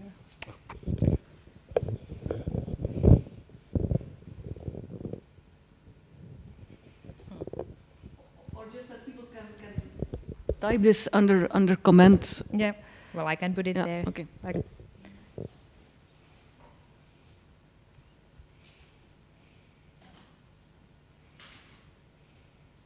Anything else? So you mentioned there in the name and description. You mentioned there in the. Give me the other one. You mentioned in the name and description attribute table also the location. Is that so? Those can be in the same row, or should we have the location as an extra column there, or not? Just a minute. Yeah, we have the sea area, and that's on the basis of the Marine Strategy Framework Directive, because that's also what we have to inform the EMODNET Secretariat about. And then we were thinking that a more detailed location could be included in the name and description of the data. But of course, if there is a general opinion is to include more detailed location in a separate column, we can do that.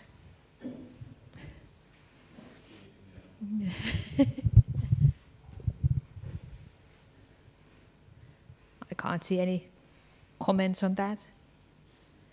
But what do you think about the time frame? Because this is something that we discussed at the GTK. Now this is something that we just invented ourselves. And we got feedback from the workshop that we had in June that Marine Strategy Framework Directive includes, was it 12 years time frame, that after, if it lasts more or something, then it's gone forever. Wasn't it so? Or something like that? There was still discussion because originally it was meant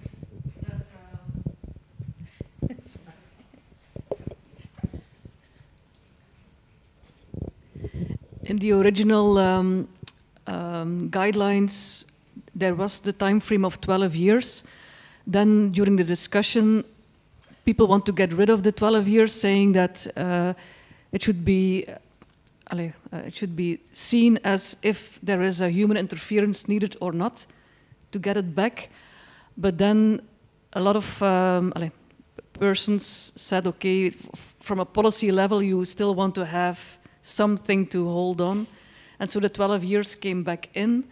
But now it's merely like saying you evaluate it every 12 years if it's truly a loss or not. So, so the 12 years is still good to have. Yeah, but it's But in the next cycle, you could still say, okay, it has come back. Okay, so it's tricky because first we had less than 1 year and 1 to 5 years and 5 to 10 and more than 10, but that's just how you usually think. And then we started thinking about the directive and discussion, and then we modified it into less than 1 year and 1 to 6 years and 6 to 12 and more than 12. But if that's good enough for the time being, then we'll use that. Okay. But what about all these fields?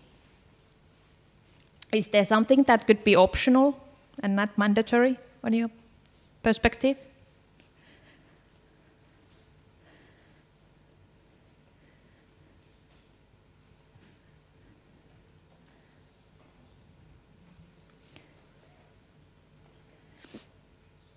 I think the seabed erosion type, that's something that we need to have information about, if it's qualitative or quantitative, so that's mandatory. Probably also, well, I don't know about data availability. Is that, yeah? I can make it bigger, definitely. Yeah. Better? Good. Oh.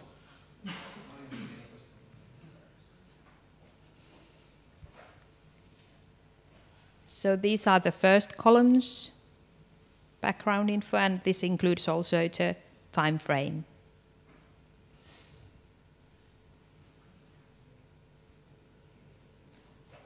Okay. Any comments on those? No? What do you mean by unavailable? Because you are looking in the study, so you have it? Yeah, it's all about available kind of the data that has been published or available. But if the data itself, like the multi-beam, is not available, if someone asks, can What's the difference with restricted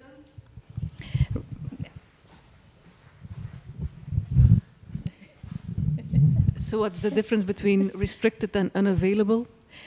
Well, actually, yeah.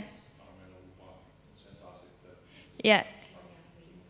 So by request is if you ask it from the scientist itself, you could get it. But restricted, like in Finland and probably also in Sweden, you need a permission from the defense office or some other authority to receive the data, and you have to make a contract about it. And unavailable is something that you just can't give out in any way, or that's just like a damaged. Yeah. Yeah. Yeah. Yeah.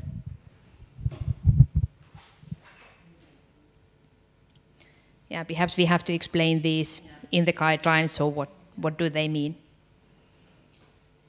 Maybe the purpose should be Okay.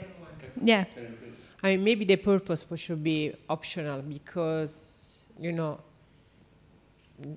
I don't know how important could be why we have this data. Yeah. No? Yeah. And also, if it's something that you don't necessarily know, we don't have to keep these all mandatory. If it, yeah, yeah.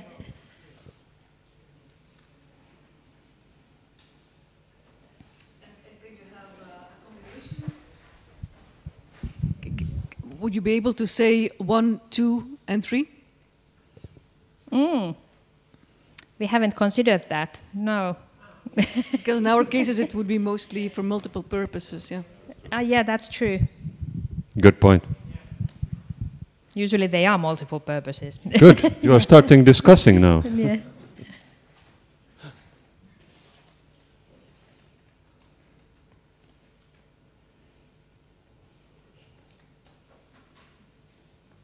Okay.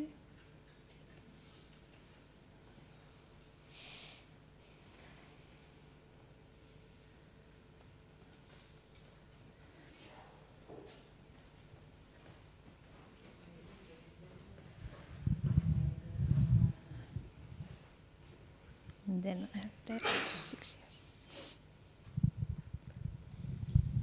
And then we have these columns for erosion continuity, seabed dynamics, and aerial extent, and we're already told that we should have the extent of the erosion. I don't know.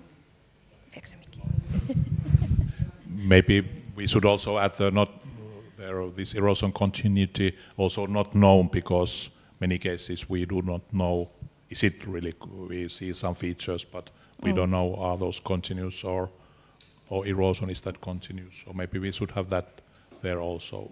Okay. Option.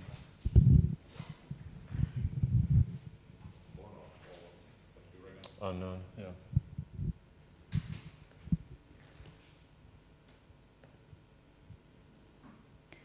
But now we also have erosion continuity in seabed dynamics as mandatory.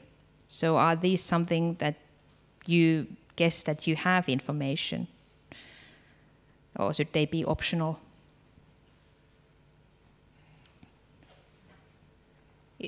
Those are columns that would be nice to include, but if you don't have the information, it's not good.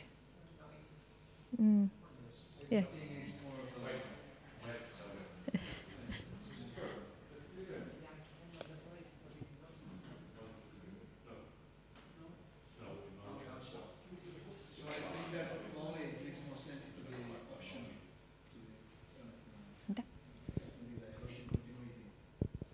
Sorry, could you repeat?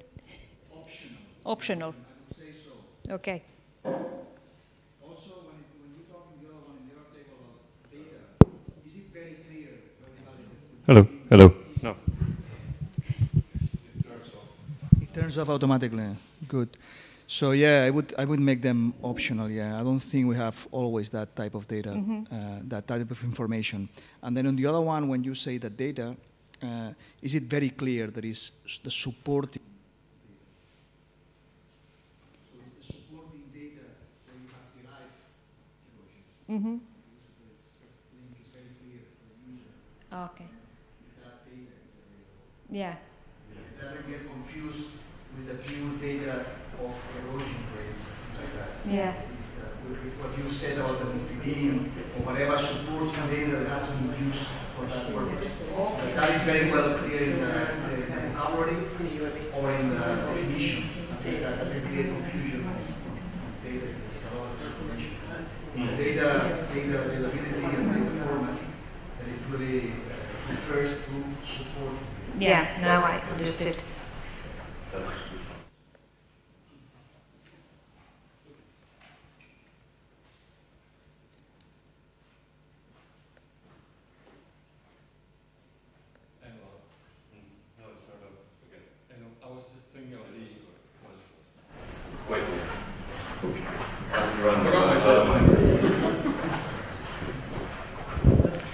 I was thinking about the erosional rate.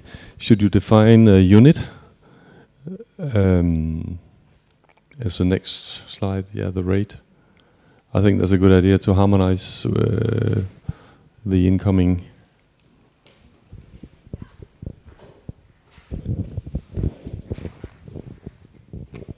So at the moment, we've included a separate column for rate unit because we didn't really know what kind of units you're going to have.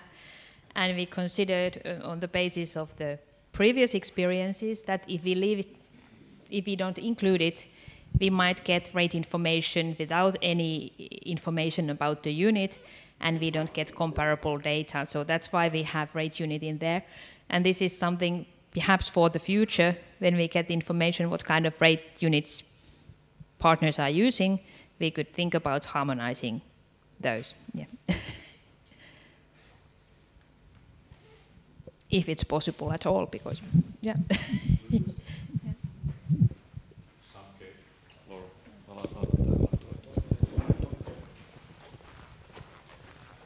Okay, Laura. For seabed dynamics, for the point 2 alternating erosion and deposition, is it possible to simplify and not to add with negligible net change? Because sometimes in anthropogenic type, like submarine aggregates, where you will have strong erosion, but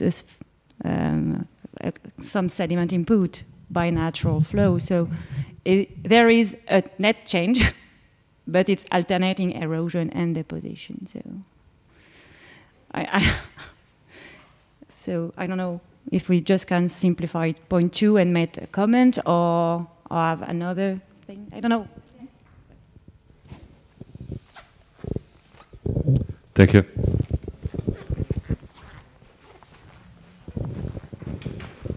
Thank you, Henry. So I don't know if I get the point, but somehow it would be nice to include also the negligible net change in there. So perhaps we should have one category more with alternating erosion and deposition, and number 3, erosion and deposition with negligible net change. Something like that, yeah.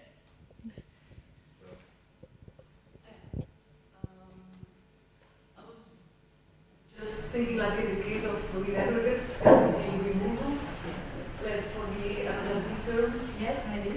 If you put there, it's not a strict seabed dynamics term, but so if you put erosion continuity and you put anthropogenic and then you take the seabed dynamics removal, then it would be more clear, I guess. Because your activity removing the sediment. So removal would be one. Sediment removal by it's mainly anthropogenic, isn't it? Yeah.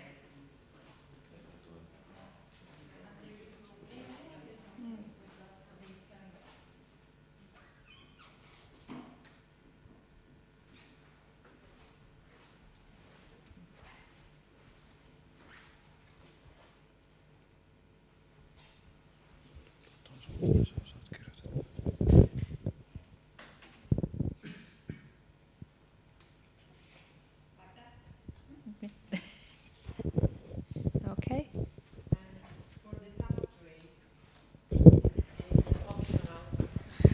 Thank you. For the substrate, we were thinking, you meaning the lithology or just the type? Because in which substrate type does the seabed erosion occurs? Maybe it's better to put some example if you mean the lithology, like crystalline or volcanic, or you mean unconsolidated or lithoid, I don't know. You know, it's a bit tricky if you are meaning the lithology or just the status of the substrate, I don't know. I mean, it could be both.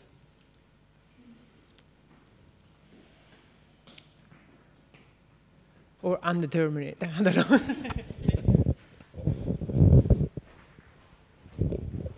So we are from the work package tree, so we were basically thinking about the work package tree seabed substrates. Yeah, are there any other substrates? But I get the point, so yeah. Yeah. So what do the others think? What should be included within the substrate? What's important in there? We were thinking about sand or clay or yeah, the grain size based. Yes. Yeah. So is that good enough, or should something else be included in there as well?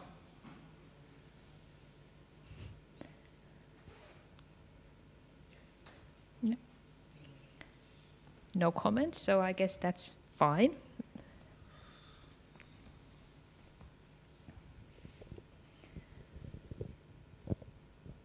Okay. Any other comments? Susanna, do you remember if there were some other fields that we should discuss? Yeah. I think we were also discussing about how the magnitude of the erosion, like if we could describe it, if it's like a strong erosion or moderate erosion or weak erosion, but then we discussed that it's really difficult to define when it's strong and when it's minor, and that's why we just have the rate unit included at the moment. Okay. But if you have any further comments on the basis of the discussion, you can discuss those during the breaks of the meeting, but we will finalize the guidelines, I think, after the meeting, hopefully in November, and we will distribute them to you. Okay.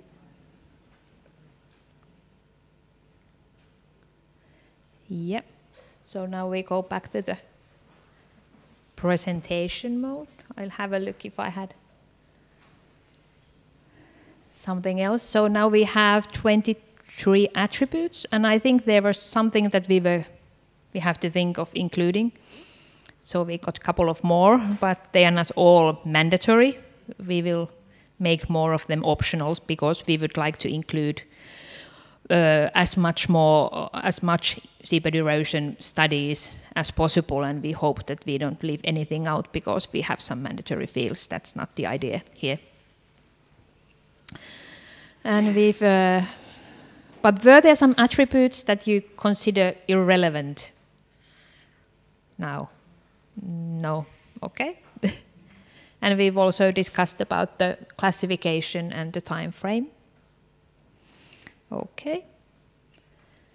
And this is a list that I took from some previous workshop that we have on seabed erosion based on the basis of the queries and the seabed erosion inventories. We got this list of the partners who might have some data on seabed erosion. So we hope that we get many index files from you to be included. And this is these are the comments that we had during the discussion. I'll just go to the timetable again. So I think we are early. So Henry, yeah, no problem. Okay. So we will do the final guidelines on the basis of this workshop and deliver them to you guys.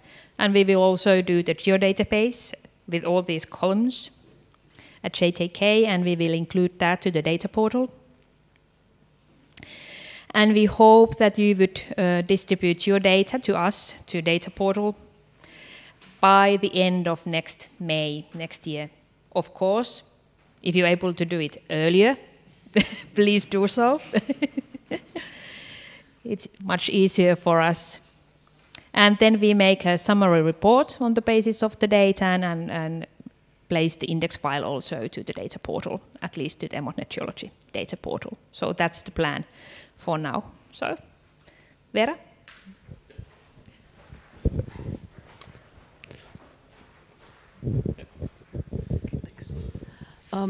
I was wondering if, similarly to what is being done in WP5 on coastal behavior and coastal vulnerability, if with that index map you also want to compile a literature database or not. like Seats and Cherith, they have been asking for publications. I don't know how they actually store and manage it. Is this something that you are after here as well? And maybe we discussed it earlier, I'm sorry, but like for instance, we could also use Zotero, the open source reference system, where we have a group input and we can just fill in the references that we add. Yeah, that's a good point. Actually, the Finnish case is from a publication. But Anu can answer better. Yeah, so that's exactly where, as you said, so it's not necessarily partner data, what you've done yourself. It's mainly index what has been done in your national waters. So if you're aware that someone has made a seabed erosion study, and you could include it into the index file. So we would like to know the areal extent, that's the GIS part, where is the location of the area, and then we have these attributes that give additional information on that certain study. So there is also a column for the reference, so that's the place where you could include the reference. Do you want us to send you the papers or the reports or not? No, we don't need the paper reports, we just need the reference information. And we also need the index, the geographic location of the file. Yeah.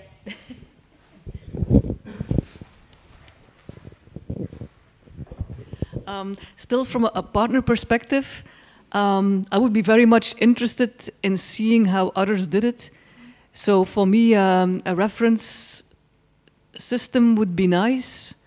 Then we are all dealing with more or less similar issues.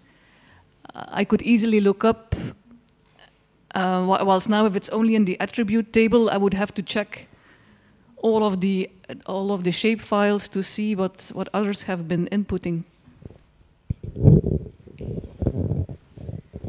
I'm not sure if I'm following, so you mean that we would, like the work package 5, they have this Excel file, don't they, with the references?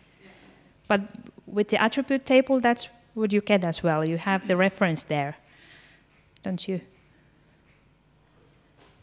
Okay, but then you still would have copy-pasted. Well, we can also make it an Excel version of the attribute. So we can modify or make it like export as an Excel file. Yeah, the same attribute. So then you could have the reference information in a more usable format, probably. Yeah. You got it, Vera. In the sense, of course, that now everyone fills in the reference field as they want, and some will do it longer, shorter, in various ways. So if you want to standardize this a bit, I did think about that. Otherwise, you will have to clean up afterwards to make it a bit comprehensive. Well, thanks for that. That's true. We have to think about that. Yeah, but it is a good idea if we convert the final attribute table into more usable data table, and we also check the references that they are in a usable format for partners. Yeah, okay, that could be a way forward with that one. Okay, anything else? This is the last minute to comment if you have something so that everyone can hear. No comments, so I think we are all set. So thank you. Oh, yeah, Elnor. Okay, Elnor is here. Just a moment, you will get the mic. Okay. Thank you so much. Sorry, maybe my question is very simple. Just when you do the maps in the ArcGIS, do you have any kind of, before decided some kind of interpolation style or method which you consider it should be done with this? Or everybody does, depending the data, how it's possible, it's maps and brings you just informed that what methodology or how they do it. We did it one, I know that we did one, but if we do such big things, it will be better depending the, how to say, statistically, if we have more often, how to say, collected data to make one unique how to say, representation of the GIS data, not?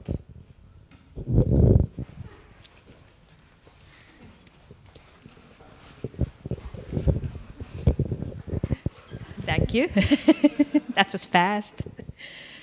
So the idea is that work package 3 leader, we will do an empty GIS file that includes all these columns. And it also informs if it's mandatory or optional. And then you just fill in the attributes in there. So it's something that partners should fill in. And it's also a way to ensure that they're all compatible, and hopefully it will be easy for us to combine all these. So did that answer your question enough? Yes. Okay. Yeah. Yeah. Okay. Thank you. Vera? Okay, Vera. Sorry, a last suggestion. Maybe in the attribute table, we could also have DOI datasets, because more and more people will have DOIs of their datasets, and then we could list them there. Optional, of course. Yeah, of course. Good point, I would say. So we could have like reference separately and DOI separately, both of them. Okay, yeah. Okay. Any more last comments? No? Well, I thank you for the discussion. It's good because it's our product. It's something that we do together. So it's good to get your opinion and then further this together. So thanks for the feedback.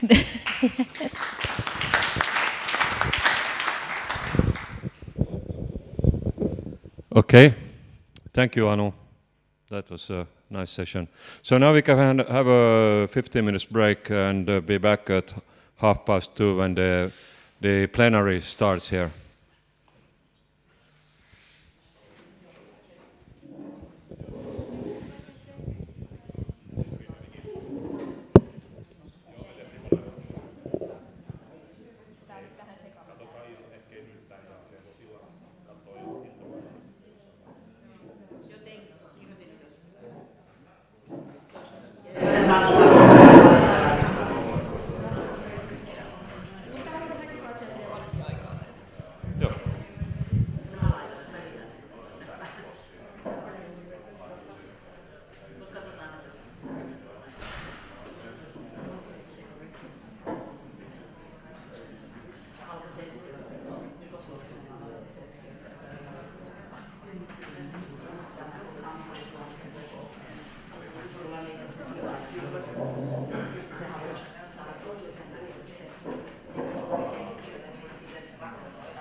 Why? Oh, now it works. Listen everybody, 5 minutes. We are starting 5 minutes late because they still were having their session over there, so they need to have a chance to get some water or whatever, so that they can come here and listen to my boring presentation, but which is very important for everyone to know, since we are working together for EMODNET-Geology project.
1, 2, 3.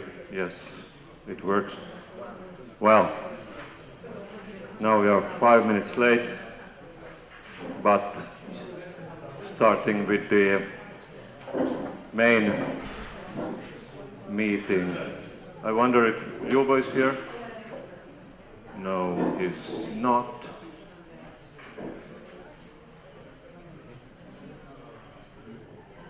I guess that you all already know me.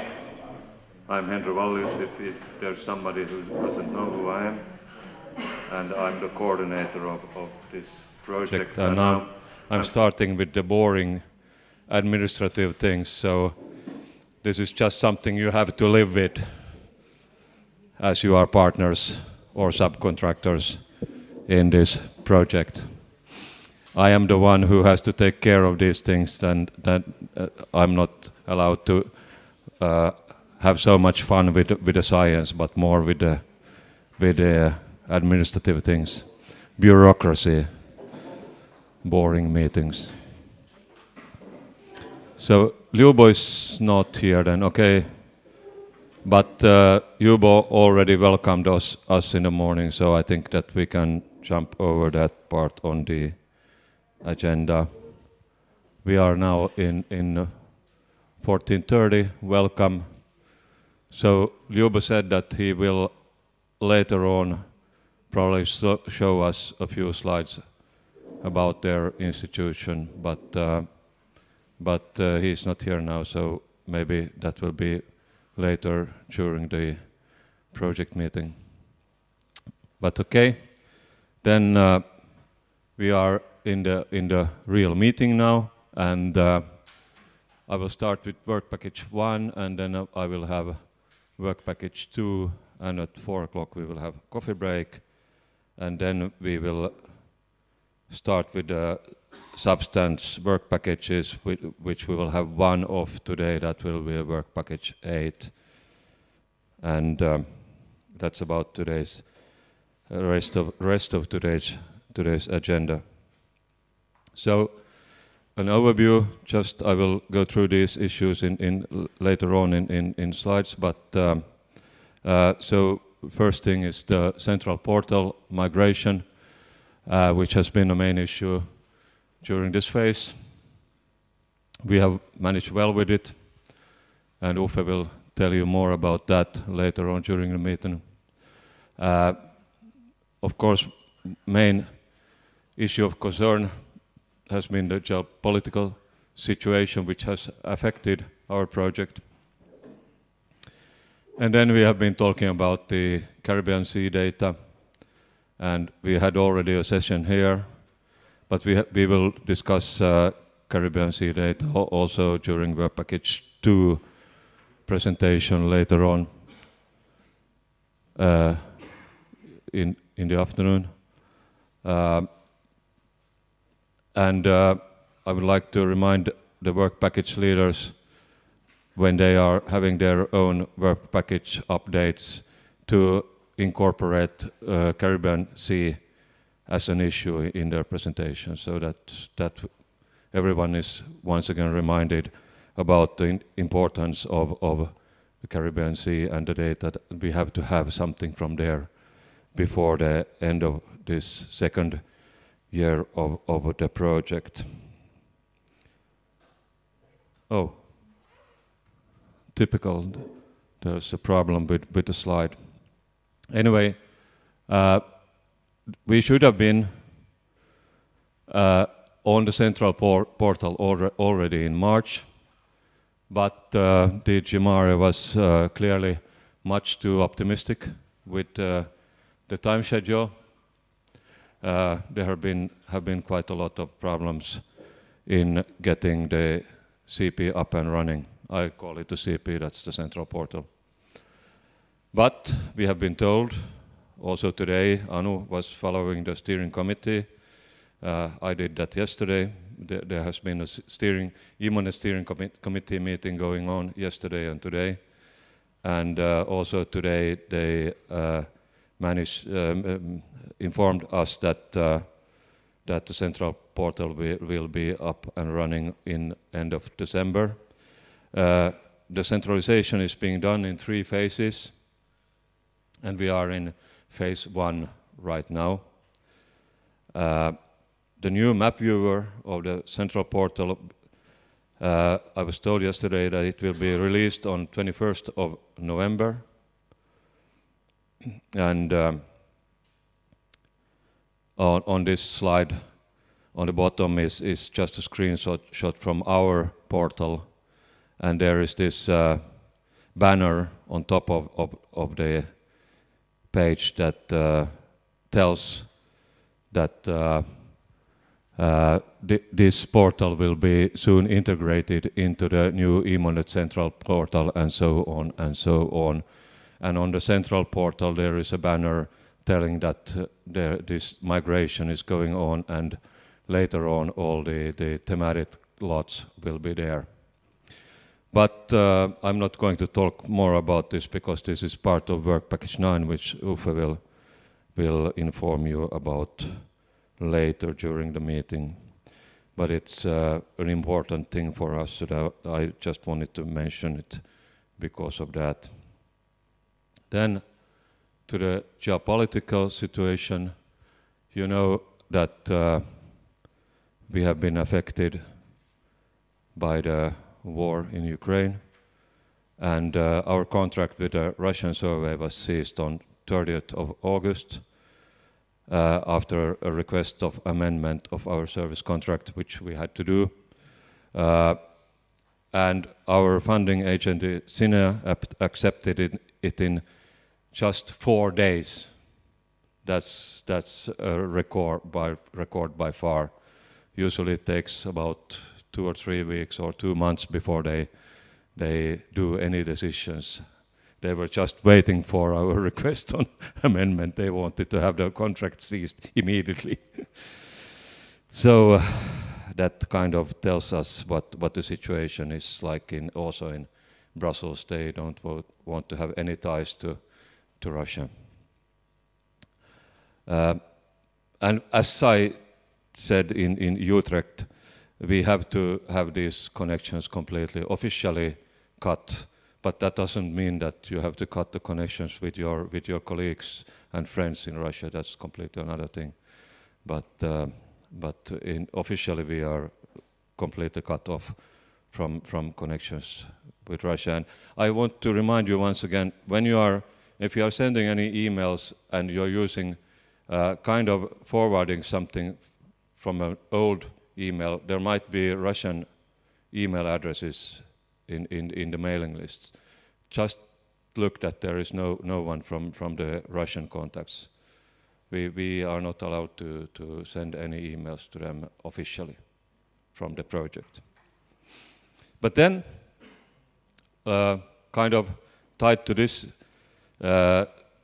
issue, Valery, most of you know him, and he's from Ukraine. So he's working continuously for the project as much as he can, and he sent greetings to you all in an email a few weeks ago, and you can read what he messaged there. He is based in Odessa, and he has earlier messaged me that it's relatively okay there compared to many other parts of Ukraine. Also, this has nothing to do with the geopolitical situation, but now when I remember it, I got greetings also from Latvia. Daiga Pipira, I met her in Brussels 2 weeks ago. She sent greetings to all of you. And Alexander from Sweden, he couldn't come because their family is expecting a baby in the coming days. And then from Montenegro, we don't have anybody here because Slobodan sent a message that they are, well, how would I put it nicely? They don't have any money to travel. Anyway, but then, yes. I don't know if there's anything to discuss about this, but we are officially cut off from Russia now. And then this affects the Caspian Sea subtask. Elnur is here. You have met Elnur. Maybe there might be somebody who doesn't know you, so if you stand up. Elnur Safarov is from Azerbaijan, and we hope to have you, Elnur, as a subcontractor very soon. So we are in the contract negotiations now, and hopefully we will have the contract within a few weeks. And Elnur is here because now he can discuss with all the work package leaders and listen to how the EMONET kind of system is working, so that because he needs to inform his team how they will have to work with our needs, the data that we all get from the Caspian Sea. We are also looking for reliable partners in the other Caspian Sea countries, of course not Russia and Iran, because they have the sanctions on them. Elnur mentioned that he might have some contacts, but we will listen to that later. Hopefully we'll get some contacts somewhere. And until now, the collection of data from the Caspian Sea has been on idle during this phase. We got quite good data during the earlier phase, but now it's been on idle. But DG Mare and Sinea understands the situation very well, so this will not be a problem contractually for us. We know, they know that we are working on it and trying to proceed as fast as possible. So we don't have to have any concerns about that. Payment of services to ZGI might be an issue, but that's a concern for GTK only. We are looking at how to deal with that. If the war ends tomorrow, then we might have to pay them quite soon, but I don't believe in such a solution. Anyway, we will take care of that from GTK. Oh, there's a spelling mistake, but anyway. Caribbean Sea subtask is actually not a geopolitical situation. That's an error in the title. I'm sorry about that.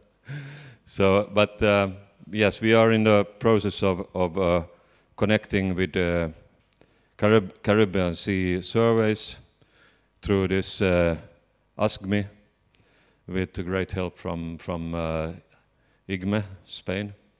Teresa has been working on that, and I am sure that we will get a quite good solution on that. We had a session already here today. Some of you were here, and we are working on it. We have had a video meeting with ASCME, and we know that there will be data from possibilities to get data from Colombia, Cuba, and Venezuela, maybe from the Dominican Republic. They have some marine geological data, mainly coastal data on minerals, and perhaps something on geomorphology. But we will also talk about that a little bit later. Then, yeah, this is a slide from our last meeting.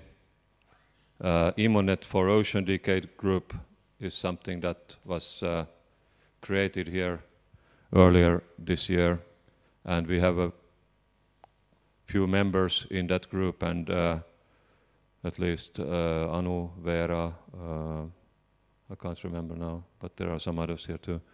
So I just asked if we could have some kind of a summary on what you have been doing, or have you been doing anything at all in this group since the last meeting. So we can have that anytime, sometimes. So maybe on Thursday, but that's perhaps something that we could hear a little bit about. Then a reporting schedule. This is about the quarterly reports.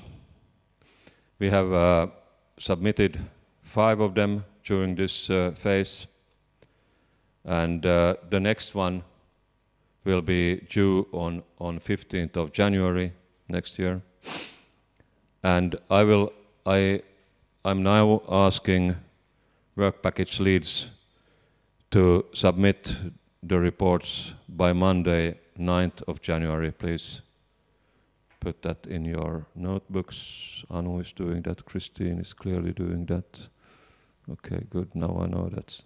And Heather, yeah, she's smiling, so I know that she's listening. Good. Okay, very well. So that will go smoothly, I'm sure. Then the interim report. We just submitted the interim report on 22nd of September. It is accepted, and I'm actually not sure if we have got the money on our account yet, because it takes a few days in Brussels. But the report is accepted, and we will start partner payments as soon as we have got the money. And almost all of you have sent the financial information form, except I guess it was Deltares. But Deltares is not here. Sytse can tell them that they have to send it, so otherwise they will be without money. Or Sytse has to pay them. You get 5,000 euros extra, so you can use that. Okay, that was a joke.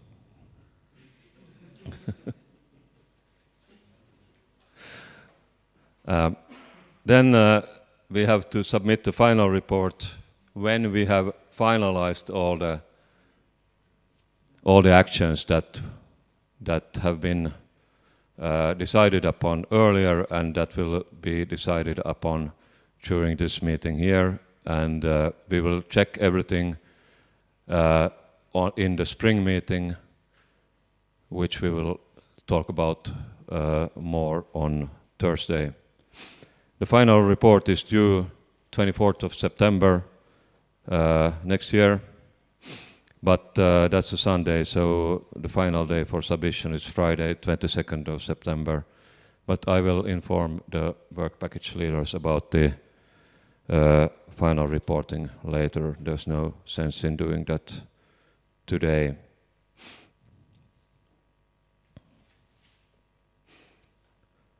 Then about the organizational issues, this is one thing that I always remind you of. Please inform me in case your organization changes status. That is, if your organization moves to another ministry or changes legal status from public institution to a company or the other way around, then we definitely need to inform SINEA about that, and they will ask you for a number of documents, maybe a dozen, and they are very strict on this, and we need to inform them always, otherwise we can get in trouble when we are expecting the final payment and they realize that something has changed in the organizational structure of our consortium, and we might have to wait for half a year to get our payment because of some minor problems with documents. So keep me informed if something changes in your organizational status. For the work package leaders, please prepare to present summary of actions at the end of the meeting on Thursday. We will, as usual, we will have this summary of actions, and so that everybody can finally note everything then. And please upload your presentations on the intranet soon after this meeting with a list of required actions from partners. That can, of course, be just one slide in your presentation. And partners, subcontractors are asked to check the EMONET intranet for advice on actions after these have been uploaded there by the work package leaders. Then, strange, no one has asked anything. Everything goes like that. Yes, next meeting. We will have our next project meeting most probably in May 2023, but we can discuss that on Thursday. But we need expressions of interest of hosting next meeting or some other meeting in the future. It doesn't have to be the spring meeting, because having a list of options makes it easier to plan the future. And please notify me of interest by Thursday morning. Thank you, but the sooner the better. And next slide will just remind you of where we have had EMODNET-Geology meetings during the program. And we would, of course, be glad to see some new places too. But remember, there's always one clear option: Espoo. I didn't have any nice picture from Espoo right now, because it would be completely black. That's what it looks like for 4 months from now.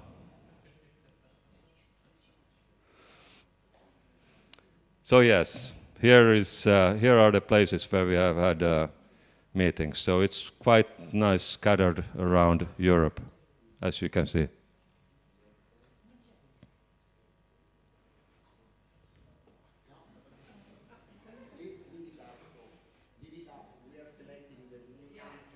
Ah, back. Okay.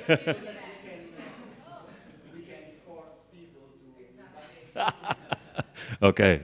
Well, you can take a thorough look on that now and think about what is possible.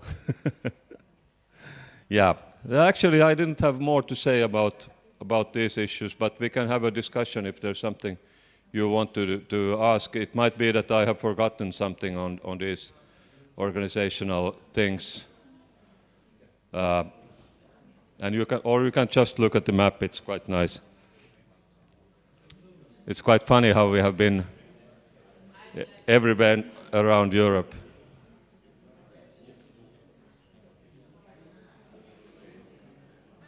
Is there somebody who has been to all of the meetings? No one. Of course, Jörgen. Okay.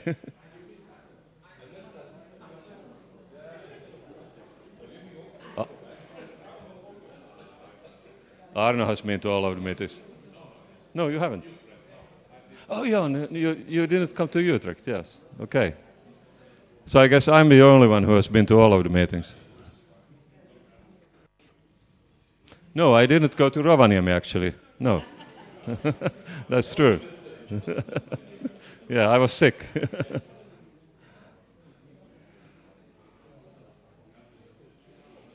I guess that...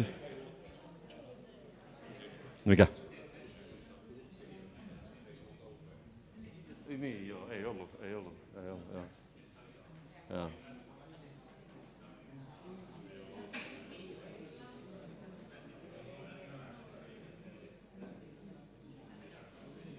Okay.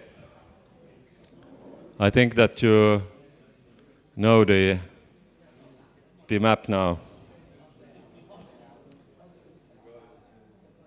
That was work package 1. Do you have any comments on that now? I don't know where to find my second presentation. Maybe I can get some help. Are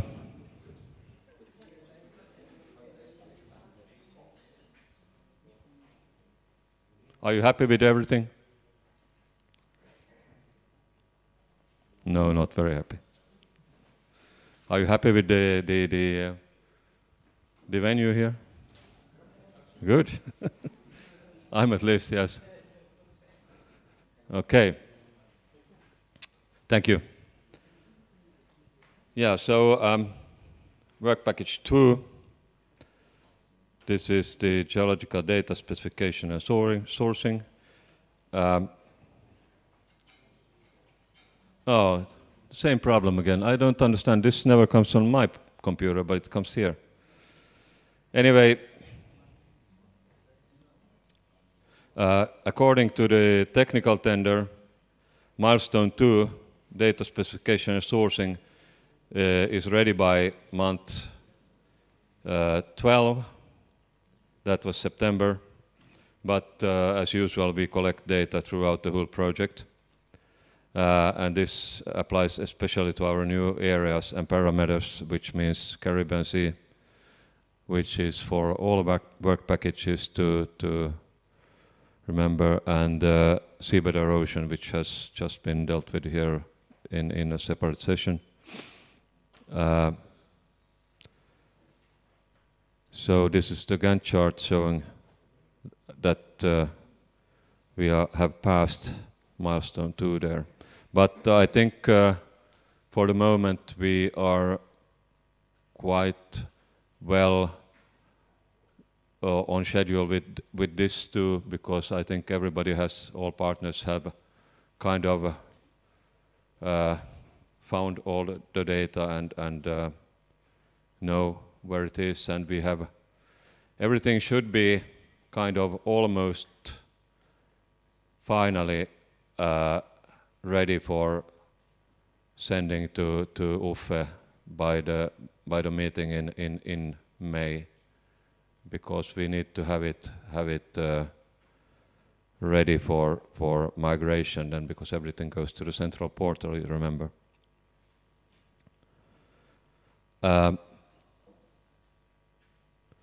Then we can discuss these issues.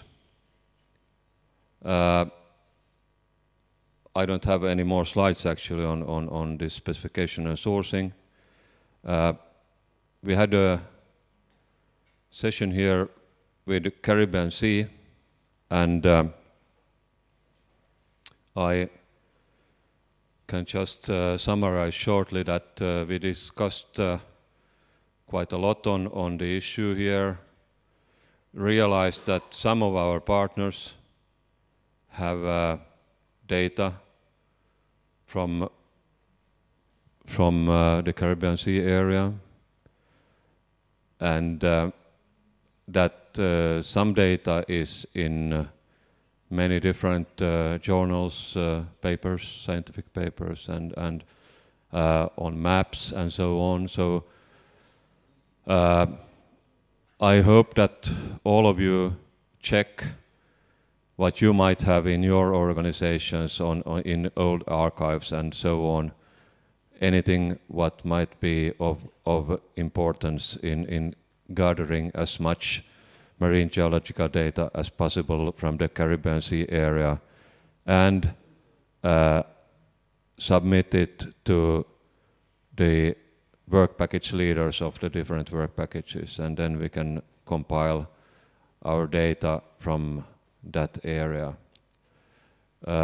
We have, as I mentioned already, we have this cooperation with ASGME, the Ibero-American Organization for Geological Surveys, which Teresa is a member of, and we had co-chaired here the session of Caribbean Sea, and Teresa is working on that and collecting information on those data providers. Could you, Teresa, say a couple of words about that? Well, I will try to get an inventory from all the countries that can provide data. That are 4 countries: Colombia, Dominican Republic, Venezuela, and Cuba. And we'll see what when I can try to, and I will try to get which type of maps they have, and I would like to make something like an index map with all the information, and we'll see what we get. Okay. Thank you, Teresa. Then we have also discussed a possibility to have, and yes, I have to mention that I'm not sure if I mentioned it already during the separate session that we had here earlier today, that I already mentioned to DG Mare and Cinea during the steering committee meeting yesterday that we are collecting the data now as much as possible, but I mentioned that most probably major part of data will be delivered during later phases of EMODNET, with which I wanted them to understand that they will need us also in the future. So anyway, I know that they understand that it's not so easy to get cooperation just running like that when you start with a completely new area and new possible parties that you will cooperate with. So, but we will do our best, and I'm sure Teresa is going to do her best with this, but all the others here, whatever you have, I think it's good to try to collect as much as possible of interest and then send the information to the different work package leaders, but whatever you find. We already know that we can get some information on substrates, for example. Fabienne promised such data, and there are some acoustic seismic surveys, which Jörgen mentioned here, made there, and we have some mineralogy from some areas and so on. And there are coastal geological information from perhaps from some of the local surveys there, some mineralogy, maybe some geomorphology. And Sitze mentioned that they have already produced this satellite-derived coastal behavior. So that's quite interesting too. So we have something already. And actually work package 3 has this large-scale substrate map from the area. So yes, there is data already, so I don't think that we are in very deep trouble with the Caribbean Sea, and if we are, then we just have to travel there and do some research. Monitoring, maybe during the next project year. Is there something that you would like to add here or ask or comment? I'm just talking myself now all the time. Everyone seems to be very happy with me talking. It's easier that way. Okay. Yeah, but anyway, I think we can be quite happy with the situation, even though it might seem that we don't have so much, but we will have. Within half a year from now, I think we are in a much better position with this, definitely. Then I think if there are no comments more on the Caribbean Sea, we can talk a few words of the Caspian Sea. But as I already said, we haven't got any more data during this phase because of the situation that I explained already. But as I already also said, we are now in the situation that we will hopefully have very soon a contract with Elnor's team, and then we will start getting data from Azerbaijan. And the meaning here is Elnor will stay here until tomorrow midday, a little bit after midday. Then you have to go to the airport. Yeah. And I hope that all the work package leaders that you discuss with Elnor a little bit, so that he have something to take with him to Azerbaijan and to his team, and then we will start with the real work when we have the contract signed.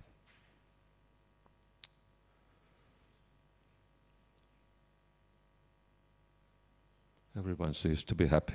That's good.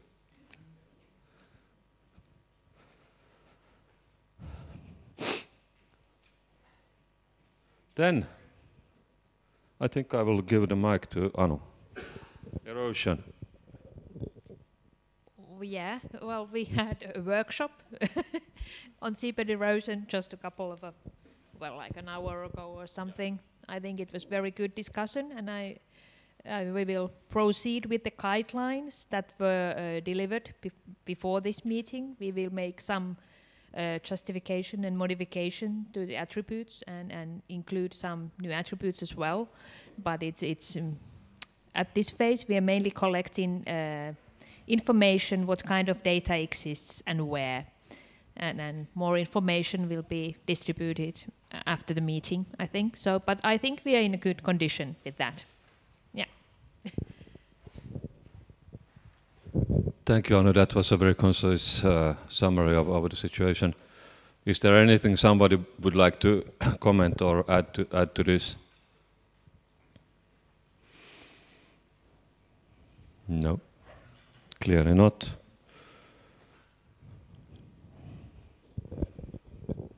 We are proceeding much too fast. That was the end of my presentation. Yep.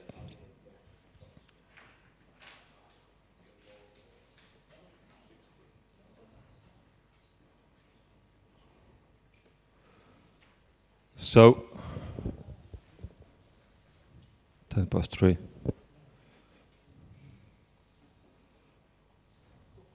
Oh, that was much too fast. I'm afraid that we can't continue with the next presentation because I think we need to keep to the schedule because of the live broadcast, because people are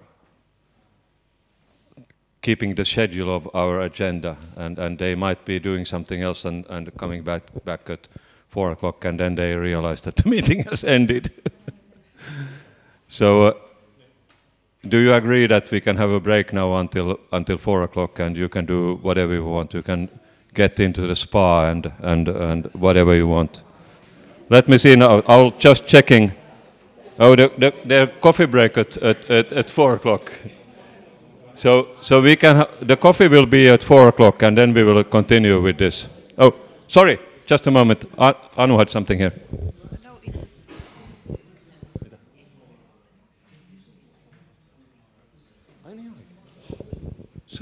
Elnor, did you have? You said you had some slides of the Caspian Sea. Would you like to show that? Do you have, or do you want to say something? Okay. Yes. Please come up. That was a good point. I almost forgot it. Yeah.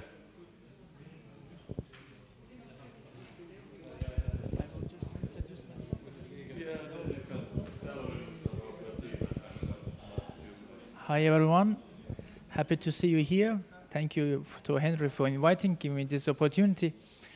Well, yes, it works. Okay. I'm a scientific researcher at the Institute of Geography, former Academy of Science, and today is a Minister of Education and Minister of Science, or something like that. Even they don't not yet decided yet what it will be. By the way, I'm a creator of the international scientific network related with Caspian Sea. Is it called CASPISNet, Caspian Integrated Scientific Network, and actually this is how I come here. It's our Turkish group member, Dr. Cifci, informed me about the geology, what we do in the CASPISNet. It's an international working group which is focused on United Nations Development SDGs, but just focused for Caspian Basin. We collect all over the world different scientists, geologists, geomorphologists, urban planners, everybody, collect together in Azerbaijan, in Baku, for 5 years, and then we just do such kind of discussions like workshops or something else like that, and also apply to different projects. My team in this work, and actually it's not my first experience in it with EMODNET. Actually, last year I was alone, just on subcontract with our Russian colleagues. I did these maps. This year it was decided to do it with the organization. My team is what? We are a group of young researchers, scientists, which has local and international experience, PhDs, postdocs who study abroad, and we work together as subcontractor with different companies, like with the modeling or something else, and one day we decided, what if we not open our own company and start doing the same thing with the same way? We have a geologist, we have a geomorphologist, we have a climate change expert, we have sea level, seabed, like Caspian sea level elevation researcher, let's say. We have PhDs who right now working with us. We have soil experts with the same way. And we all together make one good, friendly team who work on it. And actually, before coming here, we discussed all the terms, what related to that. I already asked several questions to you, so thank you for answering. And I think, what about, I can't say about your schedules, what is okay for everyone or not, but for us as a company, it's really good news because of shorter time, doing everything in time, and no need to wait for a long time, so something like that. Unfortunately, I don't have photos with me about Caspian Sea. Actually, my work is about Caspian sea level by itself, but before coming here, I decided as a geology, who will interest in the sea level or ecology, something else, so I decided not to bother anyone. But this is it. You can ask me any question if you have, if as you want. Give it to you? As you want. Okay. Thank you. Thank you, Elnur. Okay. So that was a good introduction to what team we will work together with, hopefully soon. Okay, so yes, let's be back at 4 o'clock for coffee, and then we will continue with the program. Oh, Yubo had something to say.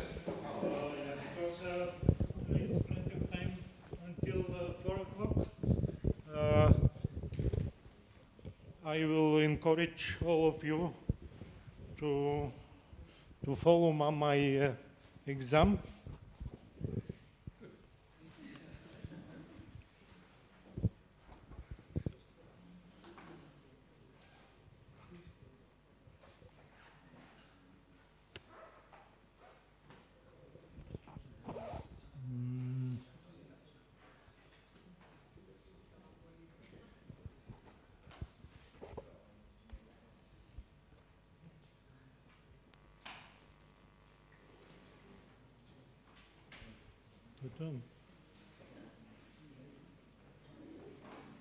Компютър, къде е? Десен клавиш. Не го виждам, бе. Аха.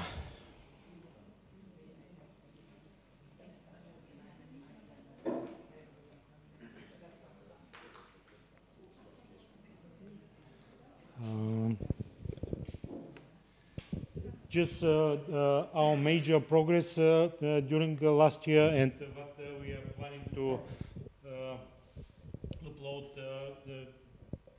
for next year. It's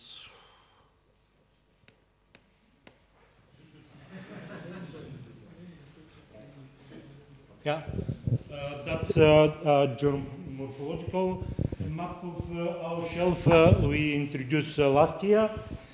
This is our exclusive economic zone of the Black Sea. This year we made it for the whole area of our economic zone, like this one. So we will introduce, the whole geomorphological map in a scale of 1 to 100,000 of our economical zone, and next is work package 3 because last few years we concentrate just in our inner waters and 1 mile offshore because this is connected with water framework directive. We study mainly surface water bodies, hydrological changes, and we made from north up to southern border of our Black Sea almost let's say 35% SWOT coverage with multibeam and side scan sonar. Also, we took for last 2 years more than 800 samples for characterization of seabed substrate. This year we concentrate on Burgas Bay. It's the major bay south Bulgaria. It's town of Burgas over there. And because the average depth is about 12-15 meters, you see what dense of lines we cover it, and also everything is covered now with our new boat, very shallow waters here. And we will present, that's already filled up. We have completely DTM of the Burgas Bay. Also, we have a lot of samples here with side scan. So we started to work substrate map in 1 to 5,000. So we'll introduce this in next year. A lot of work. So thank you. So please follow my example. No? No, not there. Here.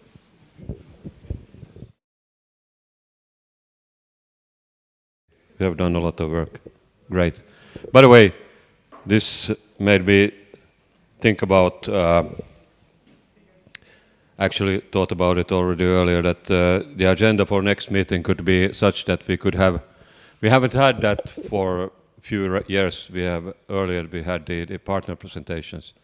And I think in the spring meeting, I don't think there is not so much necessity for deep going work package presentations anymore, because almost everything should be ready by then. So then we could have partner presentations with partners having short presentations on their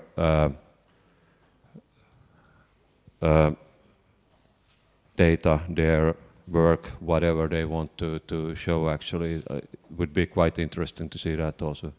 But we can talk about that also later.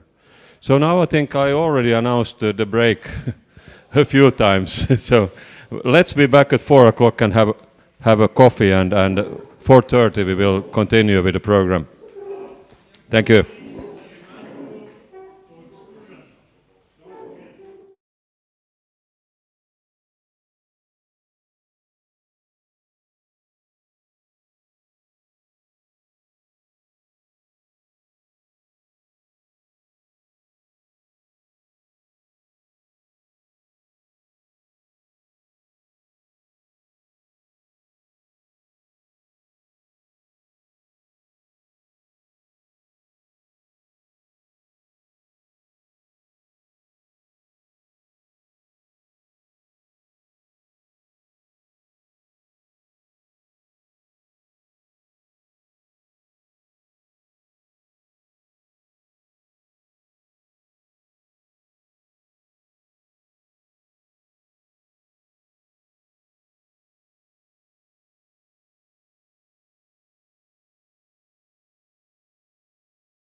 No, no, now it does.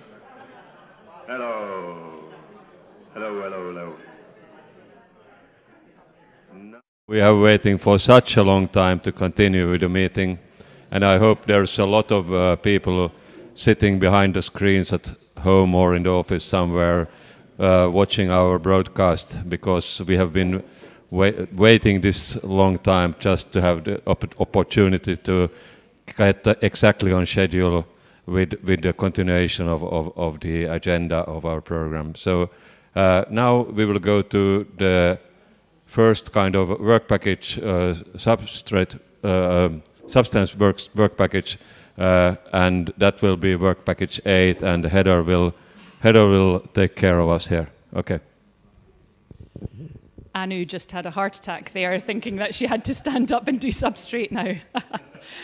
I think everyone knows me, but there are a few new faces in the room. My name's Heather Stewart from the British Geological Survey, and it is my honour to try and coordinate and bring together all of the work that you do across European seas and the Caribbean now for the Submerged Landscapes work package.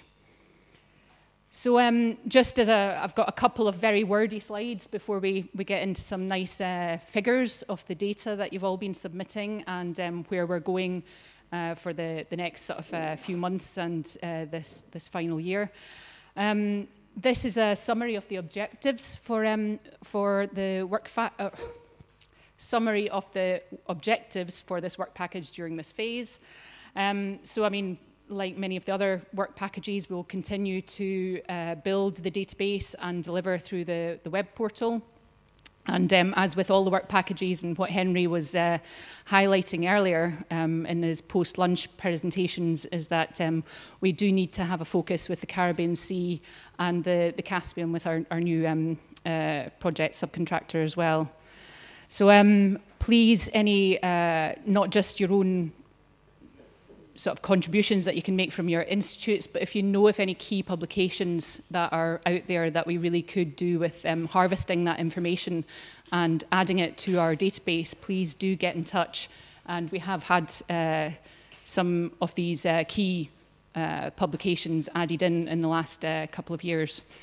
So please just drop me an email.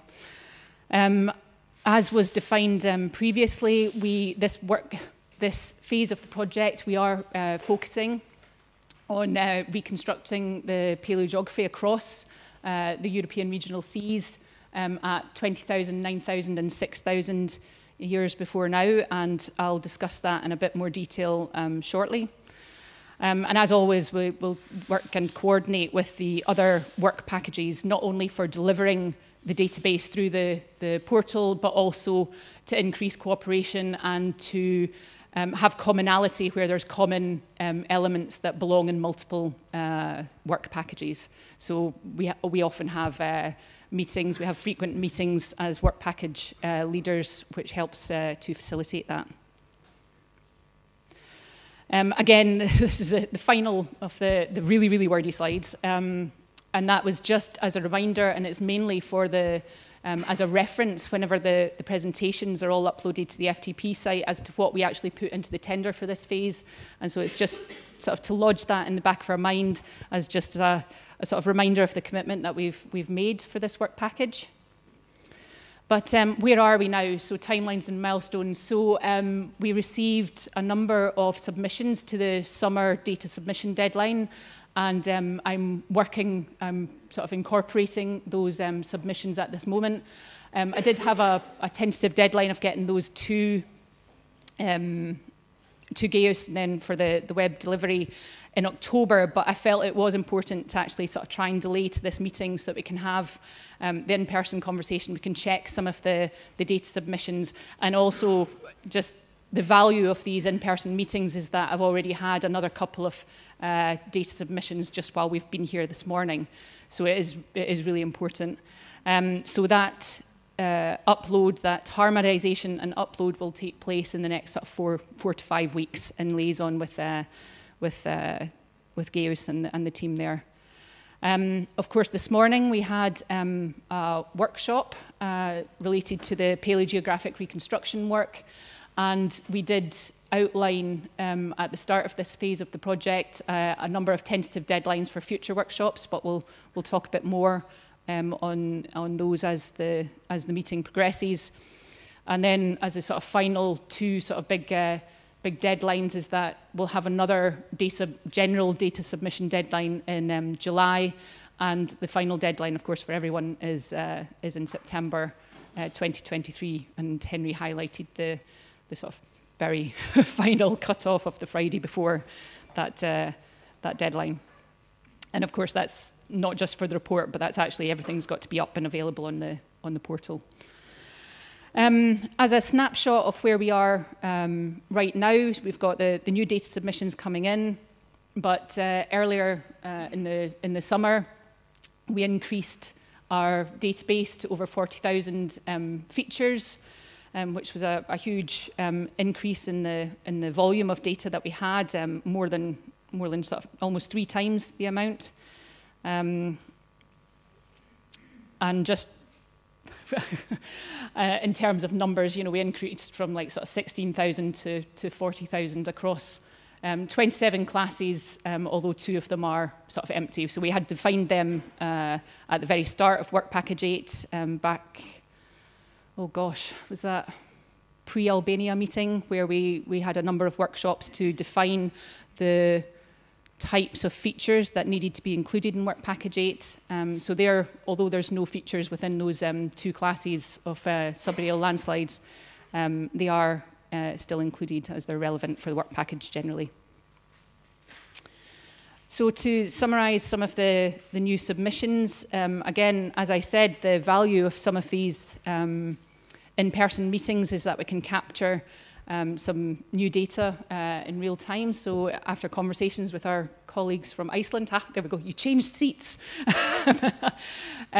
We will be able to include 2 new paleo shorelines at around about 10,000 and 8,000 years before now. We already have the LGM maximum extent, but we didn't have these other lines in there. And going forward in terms of the reconstruction work, that those lines are going to be really important for the work. On the left there, thank you, Charles, I think it was. On the left there, we've got a study from the Northwest Sicilian Channel from the tectonically stable Adventure Plateau, which has experienced several episodes of exposure and drowning, most recent occurring after LGM. So Charles put me onto this, so we'll incorporate that data as far as we can in the next in the delivery for December. And our partners at the Technical University in Istanbul, this is a study from the Gulf of Saros in the Northeast Aegean, which has been contributed. And I'll touch on that towards the end of the presentation as well, just as another sort of case study. And again, from our Istanbul Technical University colleagues, Kadir has sent us data describing the paleo shoreline, estuary, paleo rivers, wetlands, salt marsh and sandbanks in the Black Sea. But furthermore, they've supplied a layer taking those data and towards an interpretation of the relative topography of the landscape. And I'm sure if you'd like some more information, because we've got a paper in progress led by Kadir over there. So and that's a really nice data set, and he has shown us the bathymetry underlying that as well, which is truly spectacular. So I'm really looking forward to that being published actually. So we've got that data set as well. From the UK, we've also got some modelled paleo shorelines sort of further out on the continental shelf, but I wanted to just highlight some nice Holocene submarine landslides from some of our Scottish fjords. I know they're not quite up to the sort of standard or sort of visual beauty of some of our Norwegian and Icelandic fjords, but you know, they're Scottish, so we like them. But we published a really nice little study looking at some of the debris flows in the sea lochs there. These are mainly in soft glacial marine sediments, and the lack of sort of post-failure sort of sediment cover indicates that they're relatively recent, probably Holocene. We have some dates on some of these. The Loch Broom slide complex, which I think is shown on the left there, and the Bad Coal slide, they're dated to between 15 and 13,000 years before now. So shortly after deglaciation of the fjord, so it's really nice to be able to include those. Oh. And I'm really sorry, Belgium, I forgot to add in the data example. Belgium have also supplied data, and I just forgot to add in a nice diagram, so apologies there. Sort of thinking, I was thinking earlier about the Caribbean as well, and some of these other large databases that we haven't necessarily captured everything from yet. And we've got the Wallace database, which of course have got some beautiful data round about the sort of European seas, and much of that information has already been captured by yourselves and supplied. So I'm going to go through, I've got a colleague who is just going through a task of cross-referencing to make sure there's no duplication in the database. But they do have some information from round about the Caribbean seas and relative sea level indicator points. So that is something that I'm looking to include as part of the Caribbean sort of study and contribution there. So moving on, I know that half of the group, or perhaps more, were through next door during our session this morning. So some of this will be sort of repetition to those that were in the room this morning. But for those that weren't, we had just a very brief workshop this morning looking at the paleogeographic reconstruction work in particular. And as I said at the start of the presentation, we were looking at 3 time frames, 20,000, 9,000 and 6,000 years before now. We had a first workshop back in February, and sort of subsequent to that, we've also had a meeting with some paleobotanists based in Rome, working with Francesco. And they're specifically just looking at a case study at the moment on an area of continental shelf in the just offshore Italy, to look at the feasibility of extrapolating paleovegetation across a previously exposed continental shelf, but mainly to sort of test whether it is possible using a sparse data set. Because I mean, we have to sort of deal with the fact that we do have a disparate data set across all of our European seas, so we need to sort of consider whether what sort of impact that might have, and whether looking at reconstruction, the sort of the paleovegetation at those timeframes is possible in some areas.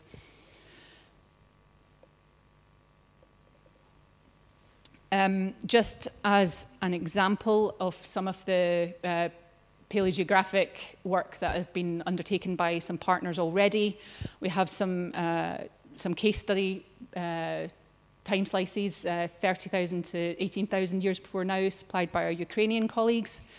And I really like how they've presented the data here.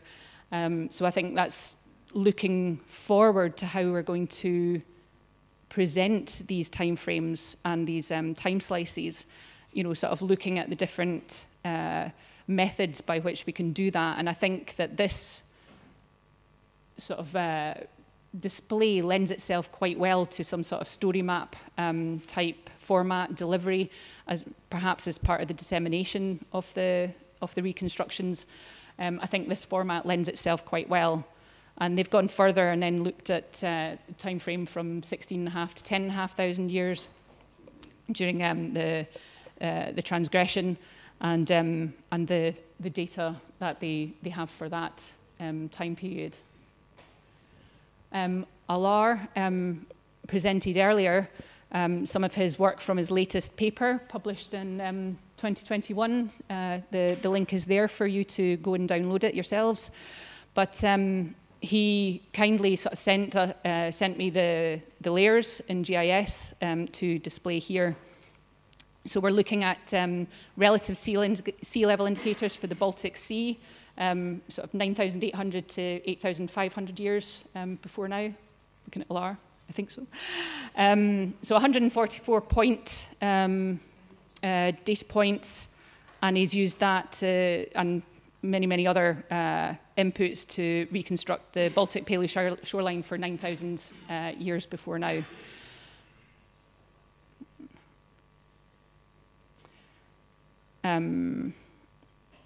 Just as a comparison, because I forgot to add it in earlier, we've got the paleo shoreline and the present day shoreline in there for comparison.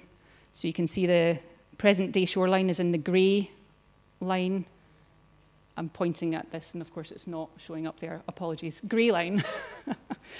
And we've got the splash costs database overlain on that. And something that Alar highlighted earlier is that how we take that and turn it into our own sort of EMODNET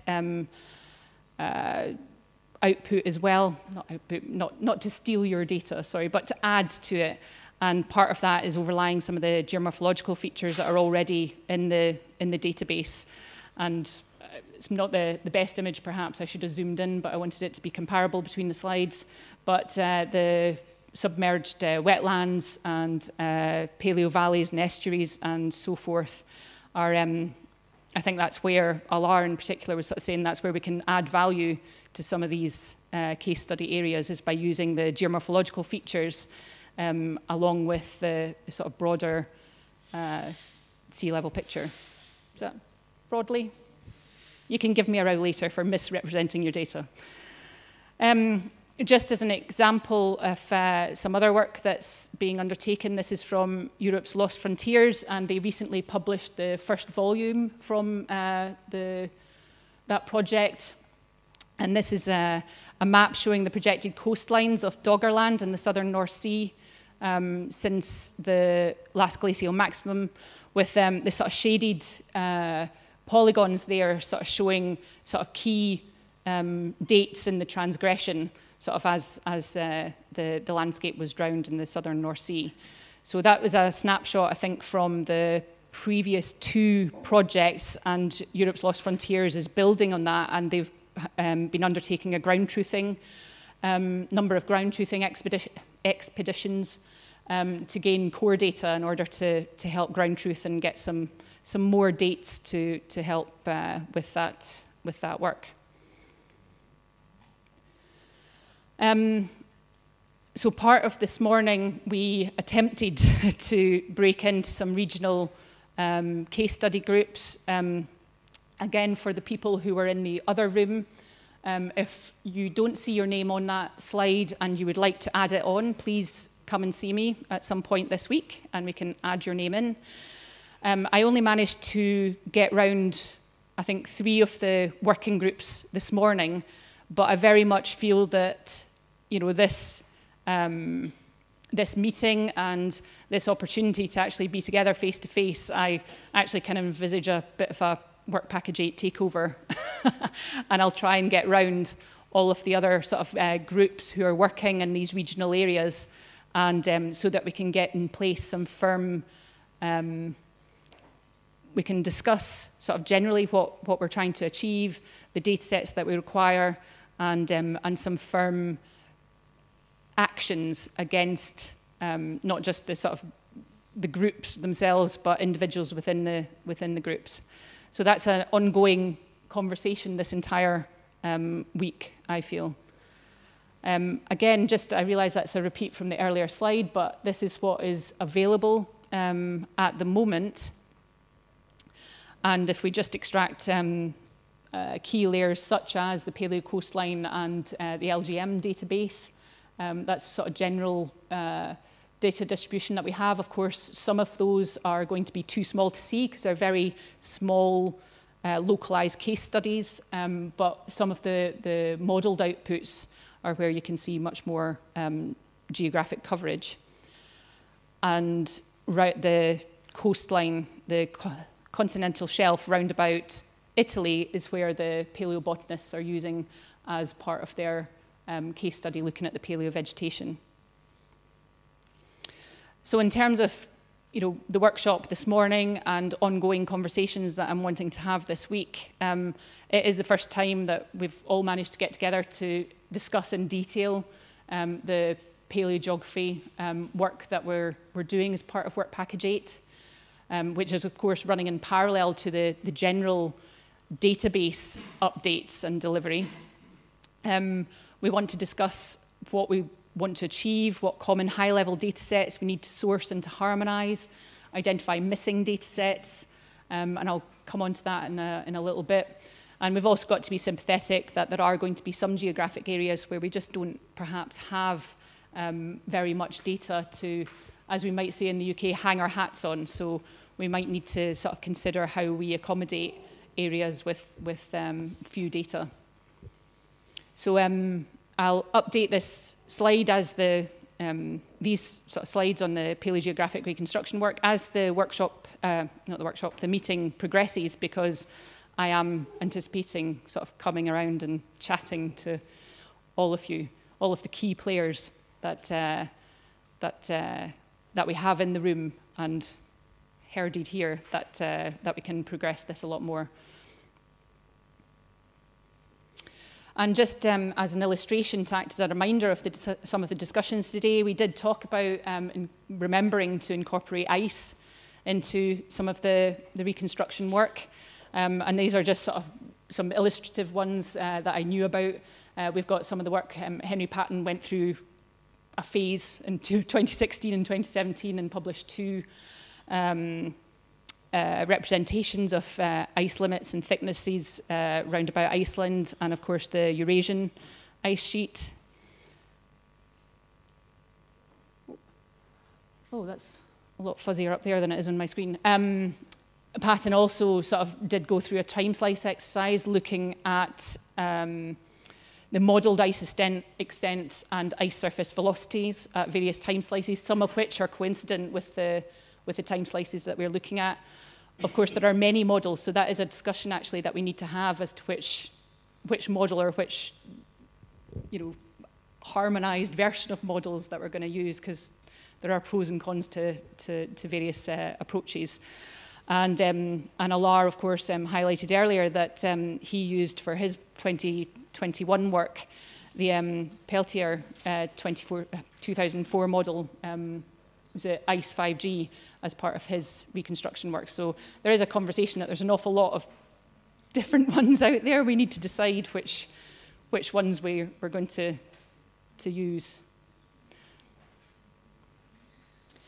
So just to sort of round off some of the paleogeographic reconstruction work, just to reiterate yet again, you know, we need to sort of review the database, see where the gaps are, and if we can fill those gaps if possible. As was decided previously, MarkInfo Pro was mooted as the platform for creating the time slices. There's an ongoing conversation about the thickness of the Holocene. We don't have too many entries across the regional seas looking at thickness of Holocene, and I know that that's a common conversation that, for example, Sitsa and I have in the southern North Sea with some of our other work. So that's a big data gap that I think is something that we need to discuss and see if there's a way forward with that. We've got quite a far progressed case study in the Baltic Sea as well, and it has been highlighted already that the German and Swedish data sets are key. We don't have too much from our Swedish colleagues as yet, but I'm hoping that will evolve in the next year.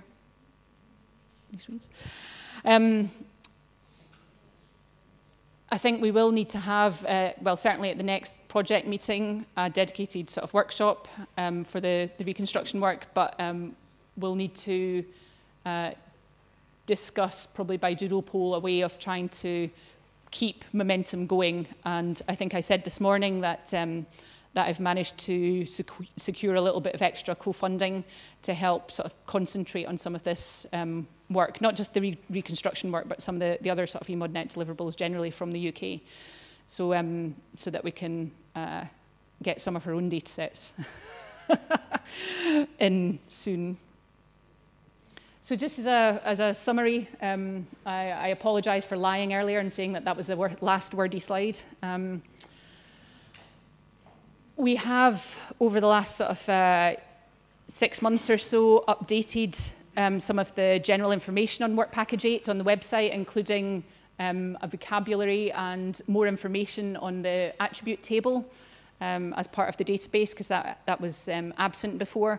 I did present this back at the May meeting, but I haven't received any feedback. So honestly, if you have any sort of feedback on any of the products on the website related to Work Package 8, please do let me know, because it's our collective deliverable. We want to all be happy with how that is presented and the information that is being provided for it. Of course, we're working on delivery, and again, I don't receive too many sort of comments back on the delivery for Work Package 8. I'm kind of hoping that means that everybody's checked and it's all brilliant and cool.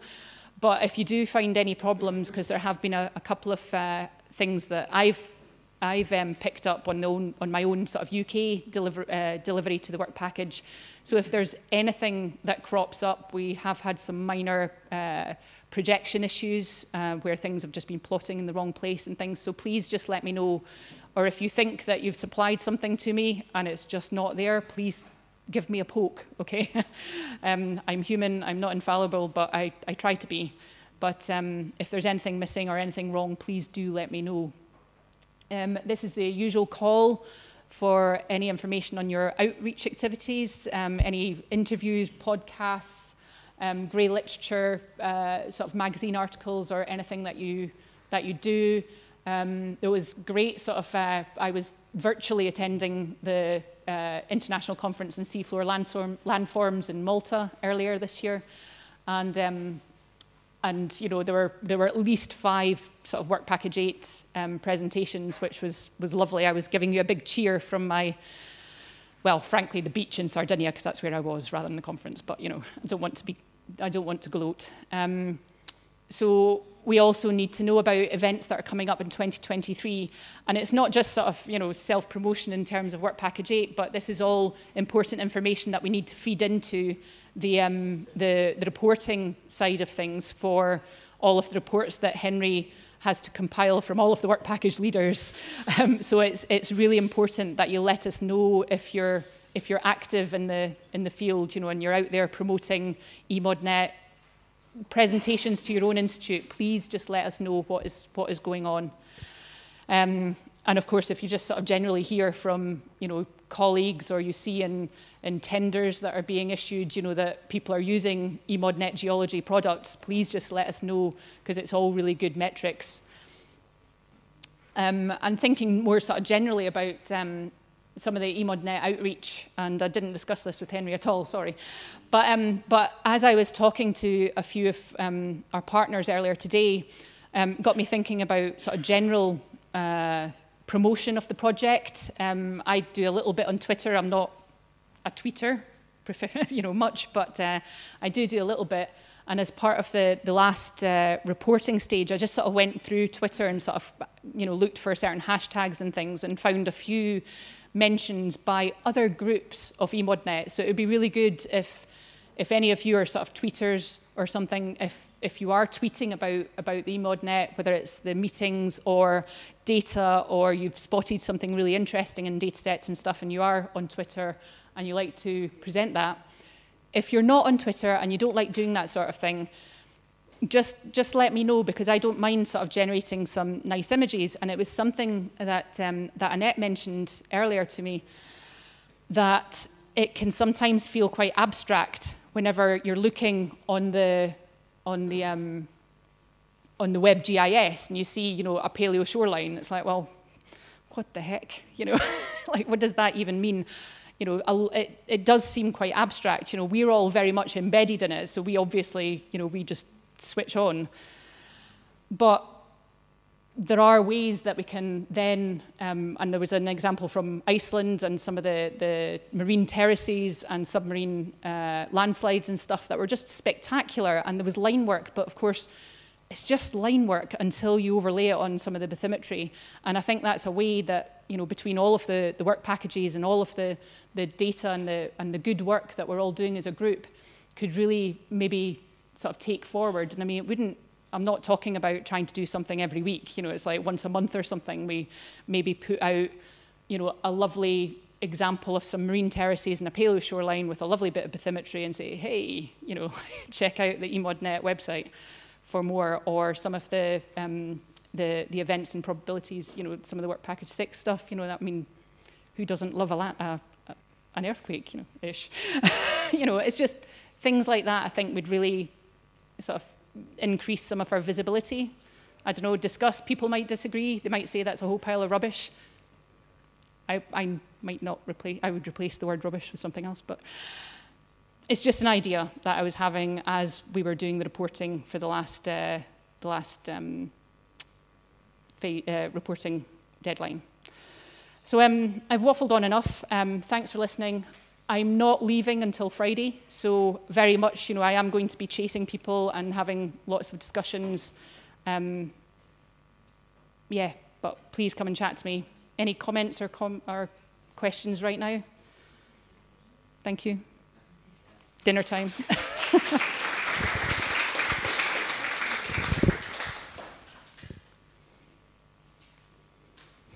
The end of the first day, everybody's just powered down.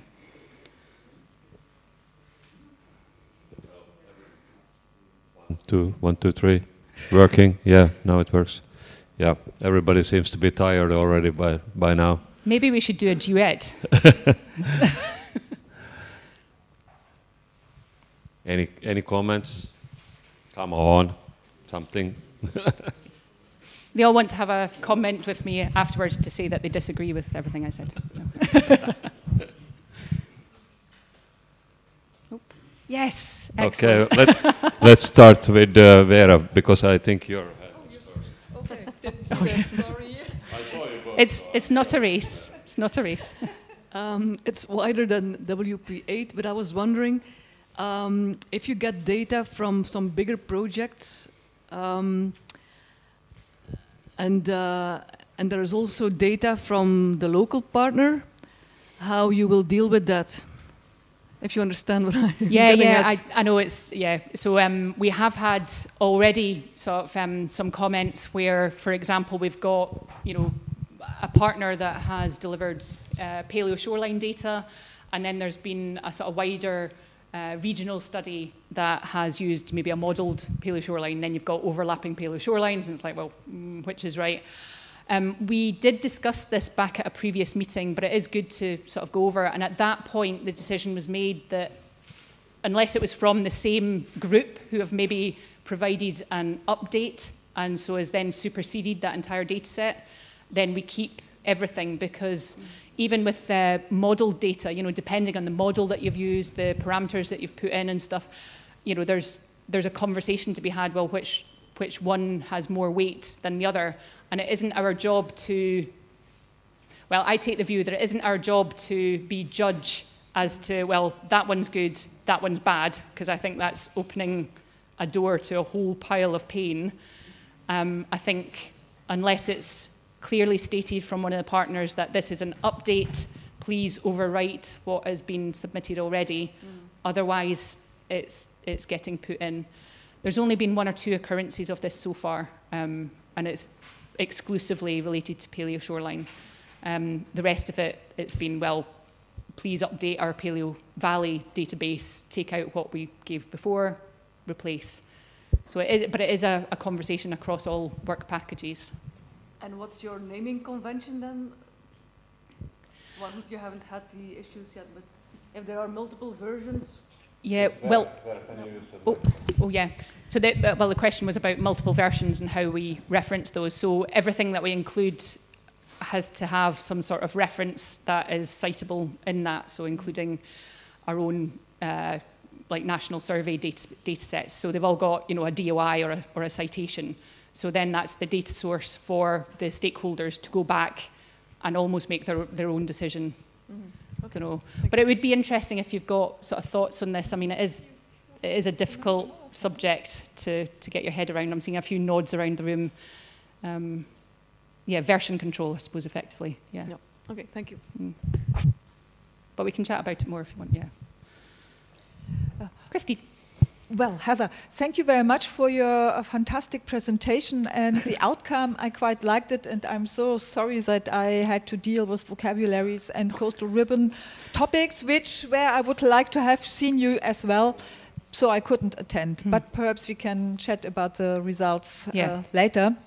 And exchange. What I would like to suggest you, because you were talking about outreach and your results were so fantastic, and you already gave a talk at in June. July. I gave one of the presentations in July, and so.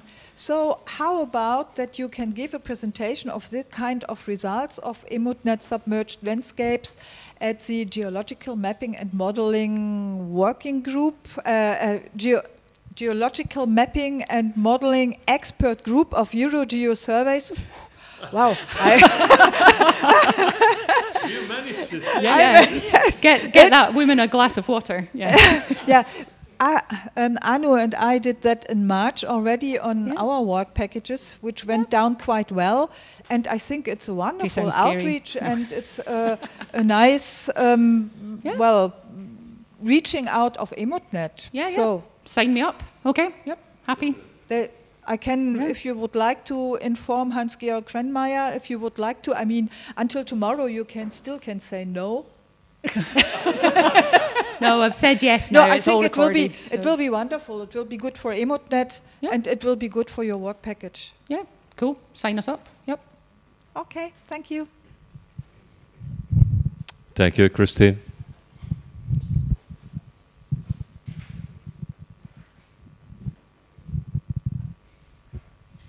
Dimitris, just a moment, and then Anu. Thank you, Henry. Hello.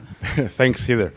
A question. Okay, we have these three timelines. I mean, the 6,000, 9,000, and 20,000 here. How about going even further back in time? I mean, stage 6, stage 8. I'm saying that because there are already some data that we can use, and we can reconstruct paleo shorelines for the previous low sea level stages. And they can be spectacular. I mean, I'm thinking of the Aegean, and it's changed dramatically because of the continuous subsidence and vertical tectonics and all this stuff. I mean, that's an idea. I mean, we can do that. And the second one, just a comment and question at the same time. I mean, this 6,000 years paleo shoreline, if it comes to the Mediterranean, doesn't really make sense, or in cases where we have the outflows of the major rivers, the shoreline of 6,000 years is already inland now. Yeah. What do we do with that? Well, if it's inland, it's still a paleo shoreline, so I mean, we include it, yeah. But I suppose a couple of comments. I mean, you'll remember yourself. I think it was at the Greece meeting that you brilliantly hosted that we defined those three time slices, and that was through the general conversation of the group. So I guess I would very much like to do everything, but there's a degree of realism that we've got to do for the coming year in the project. It could be that you've just said that there's something, you know, that it's truly spectacular if we go further back in time round about the Aegean, which is your working group area. And so I guess my kind of sort of response would be that if you wanted to showcase that in your regional group, that would be great. But I think at the moment we take the consensus that was agreed at the Greek meeting for this phase, and then see how we go with at least delivering, let's just say one. We did say that we'd concentrate on 20,000 just as a starter, but see where we get with the sort of 20,000, 6,000, 9,000. I should do that in chronological order. And then see where we go for the next phase, because, you know, let's all just get a bit warm and fuzzy that, of course, we'll be together for a lot longer. So, yeah, fine. Does that help? Thank you, Dimitris. Yes. And Anu? Well, I had just a very general comment that lovely. It's impressive how much work you have done and how many different features or layers you have. And I really like the table that you have for different phases that shows how much more data you've had in different phases. So the increase of data, you probably likes that very much. And it also shows that even though we have started to work, that there is still work to be done. We get more updates all the time. And then you were also talking about tweeting. So I was thinking that perhaps we should have a tweet from here, from Varna, after the group image or something like that, just to... Yeah. So I don't know. Definitely, I did take a photo earlier of the sort of group at the start, so even just a meeting photo. Just an idea. And very much compliments so. on the work. Oh, thank you. Yeah, well, it's the group work. It's not just one person. So. Okay, thank you. Anyone else? Come on, we have a lot of time. Alan. Yeah, maybe I will go back to Vera's the question or comment about this the local and regional data. So I think it's for local data. I think we need really the mapped features and maybe for model shorelines we probably need to consider larger, broader areas.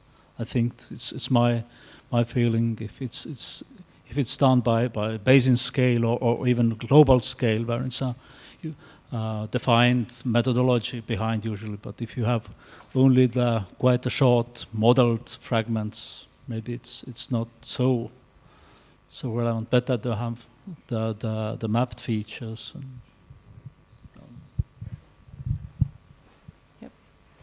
Okay, thank you.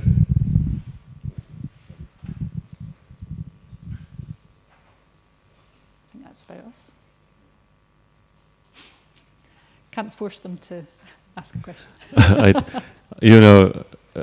Heather, I think they are tired. Yeah. So I don't see any raised hands. Thank you very much, Heather, for this presentation and for all the work. No. Well done. No. Well, again, it's the group effort. I only deliver the message. So. Okay. Yep. Very good. Okay, so. Yes. Thank you very much. And now we have finished today's program, and that means that we are free for the night. You can do whatever you wish, and tomorrow morning we will start at 9 o'clock with work package 3. So, see you tomorrow morning here. Thank you for today. You are free?